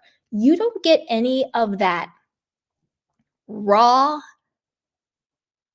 empathetic vulnerability of a victim / survivor who's like, I am bearing this in case I can save one person. That's usually the energy and the tone when people go public with their stories. That's usually what it's about. But you don't get any of that with Rachel. You don't get any of that with her. Also, the level of resentment and disdain that she still carries for Ariana. And I don't even like Ariana like that. Not personal. I mean the persona that she plays on this show, because it's not personal. I don't know her in real life. Is also very telling. Like, to me, she's still trying to one-up Ariana. She still has a little disdain towards her. And I'm like, where does that disdain come from? Because to be honest with you, Ariana was the nicest to you she was of any woman on this show, because Tom was nice to you. And look where that got her. But there you go. So why do you have such a level of resentment and disdain for a woman whose man you were sleeping with? She acts like Ariana was sleeping with her man. That's the attitude she has. But true victims and true survivors of people who've been in manipulative, narcissistic relationships where they may have done something like, maybe they were sleeping with a man who already was in a relationship, and they did things out of character, but now they've worked on themselves and they've healed and they realized what was going on. They usually are so compassionate towards the person that they wronged, where they're like, I feel so bad for her. She was a victim too. He was controlling to her. I did something. Because again, human beings, We sometimes do things out of character. We sometimes do things that aren't ethical. Doesn't make you a horrible person, doesn't make you a bad person. People do get manipulated into situations. But usually when people are good people who do unethical things, who get out of character, they are the quote other woman, other man, whatever the case may be. When they're truly out of it and they look back on it, they I'm so embarrassed. I feel so ashamed. I'm so sorry to the woman that I hurt. I feel so sorry to the man that I hurt. You don't hear any of that with Rachel. Her whole narrative is about her, me, I, blame, shame. That's why I'm like, Rachel, miss me with all of this, because you might be the biggest sociopath on this entire show. Jax might need to take some notes from you. Sandoval might need to take some notes from you, because Rachel, the way you're moving, you to me are the biggest sociopath on this entire show. Entire show. You might be the biggest one. Like, for example, Kristen Doty. When she got caught, cheating with Jax on Stassi and everything, after they worked through everything, you could tell she was like embarrassed and ashamed, and she felt really bad and like all this stuff, and like try to make it up. Like, there's just things like that people do. But when they're good in their core, not every action is good, because we're human beings and we mess up. But when you're good in your core, you feel guilt. You feel bad. I don't get any of that from Rachel. She is really cuckoo for Cocoa Puffs, and she's a scary being. I think she's the scariest one of all of them, to be perfect with you. Because Tom Sandoval, you can see through him, like, to me, he's textbook, low self-esteem, some narcissism, whatever the case. Again, I'm not a doctor, I don't diagnose, but clearly you can see through his BS a mile away. He's going to deflect. He's going to be a hypocrite. He's going to be self-righteous. He's going to be grandiose, blah, blah, blah, blah. Like, he's textbook. You see through him a mile away. Jax, same. He's going to be grandiose. He's going to deflect, but then he'll take accountability. He'll be contrite, blah, blah, blah. Like, you see it again. Rachel, there's something else diabolical going on there with her. Something else is going on there. The disdain she still has for Ariana. Like, Ariana didn't do anything to you, boo-boo. You slept with her man, not the other way around. So, girl, she just needs to go away. She needs to go away. And she can take Leah McSweeney with her. And at this point, she can take Bethany with her too. Because Bethany, we need to do a wellness check. What is going on with Bethany? In my Nene voice, she done lost it. Have you guys seen her on her TikTok and her Instagram and what's going on with her child? I'm not going to speak on her child because I don't speak on people's children like that. But we need to do a wellness check on Miss Bethany, because just because you have money doesn't mean things aren't going a little left. Money doesn't buy mental stability or happiness or whatever else the case may be. But we need to do a wellness check on her, because that's a lot. But that's kind of where I land with Rachel versus Ariana. When it comes to them, I'm team Ariana all day long. I think Rachel is lying. I don't think Ariana knew. Do I think that people knew? Yes. Do I think the signs were there? Yes. Do I think Ariana knew on some type of intuitive level, like how you always know? Yes. But do I think she consciously knew? No, not at all. I think she really was blindsided about it. I think she was drinking Tom's Kool-Aid. I think she was in full denial. Did she know intuitively? Yeah, we all know things intuitively, but did she know it on a conscious level?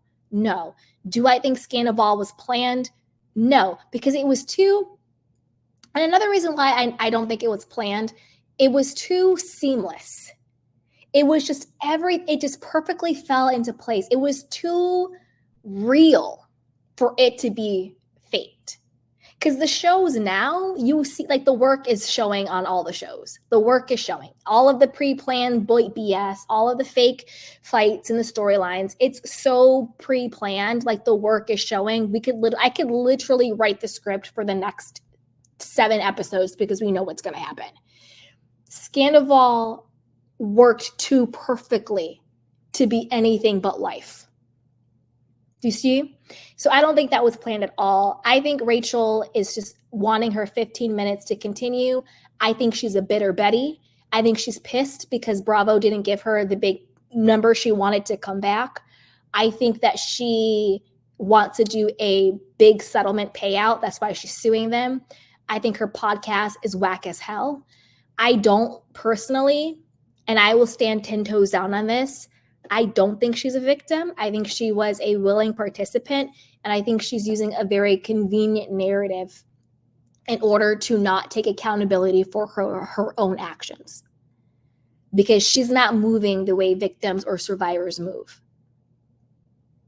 And I will stand 10 toes down on that. I don't think she's a victim of anything. I really, really don't. That's just how I feel. So I don't know what you guys think. Put it down below. Let's see. I have been talking for 2 hours. Let's see. What else? What do you guys want to talk about? Does somebody want to come? Do you guys want to come up and talk? Do you want me to do another? I didn't do Kyle and Dorit. You know what? I'll do Beverly Hills another day. I'll drop the link in case anybody wants to come up and chat.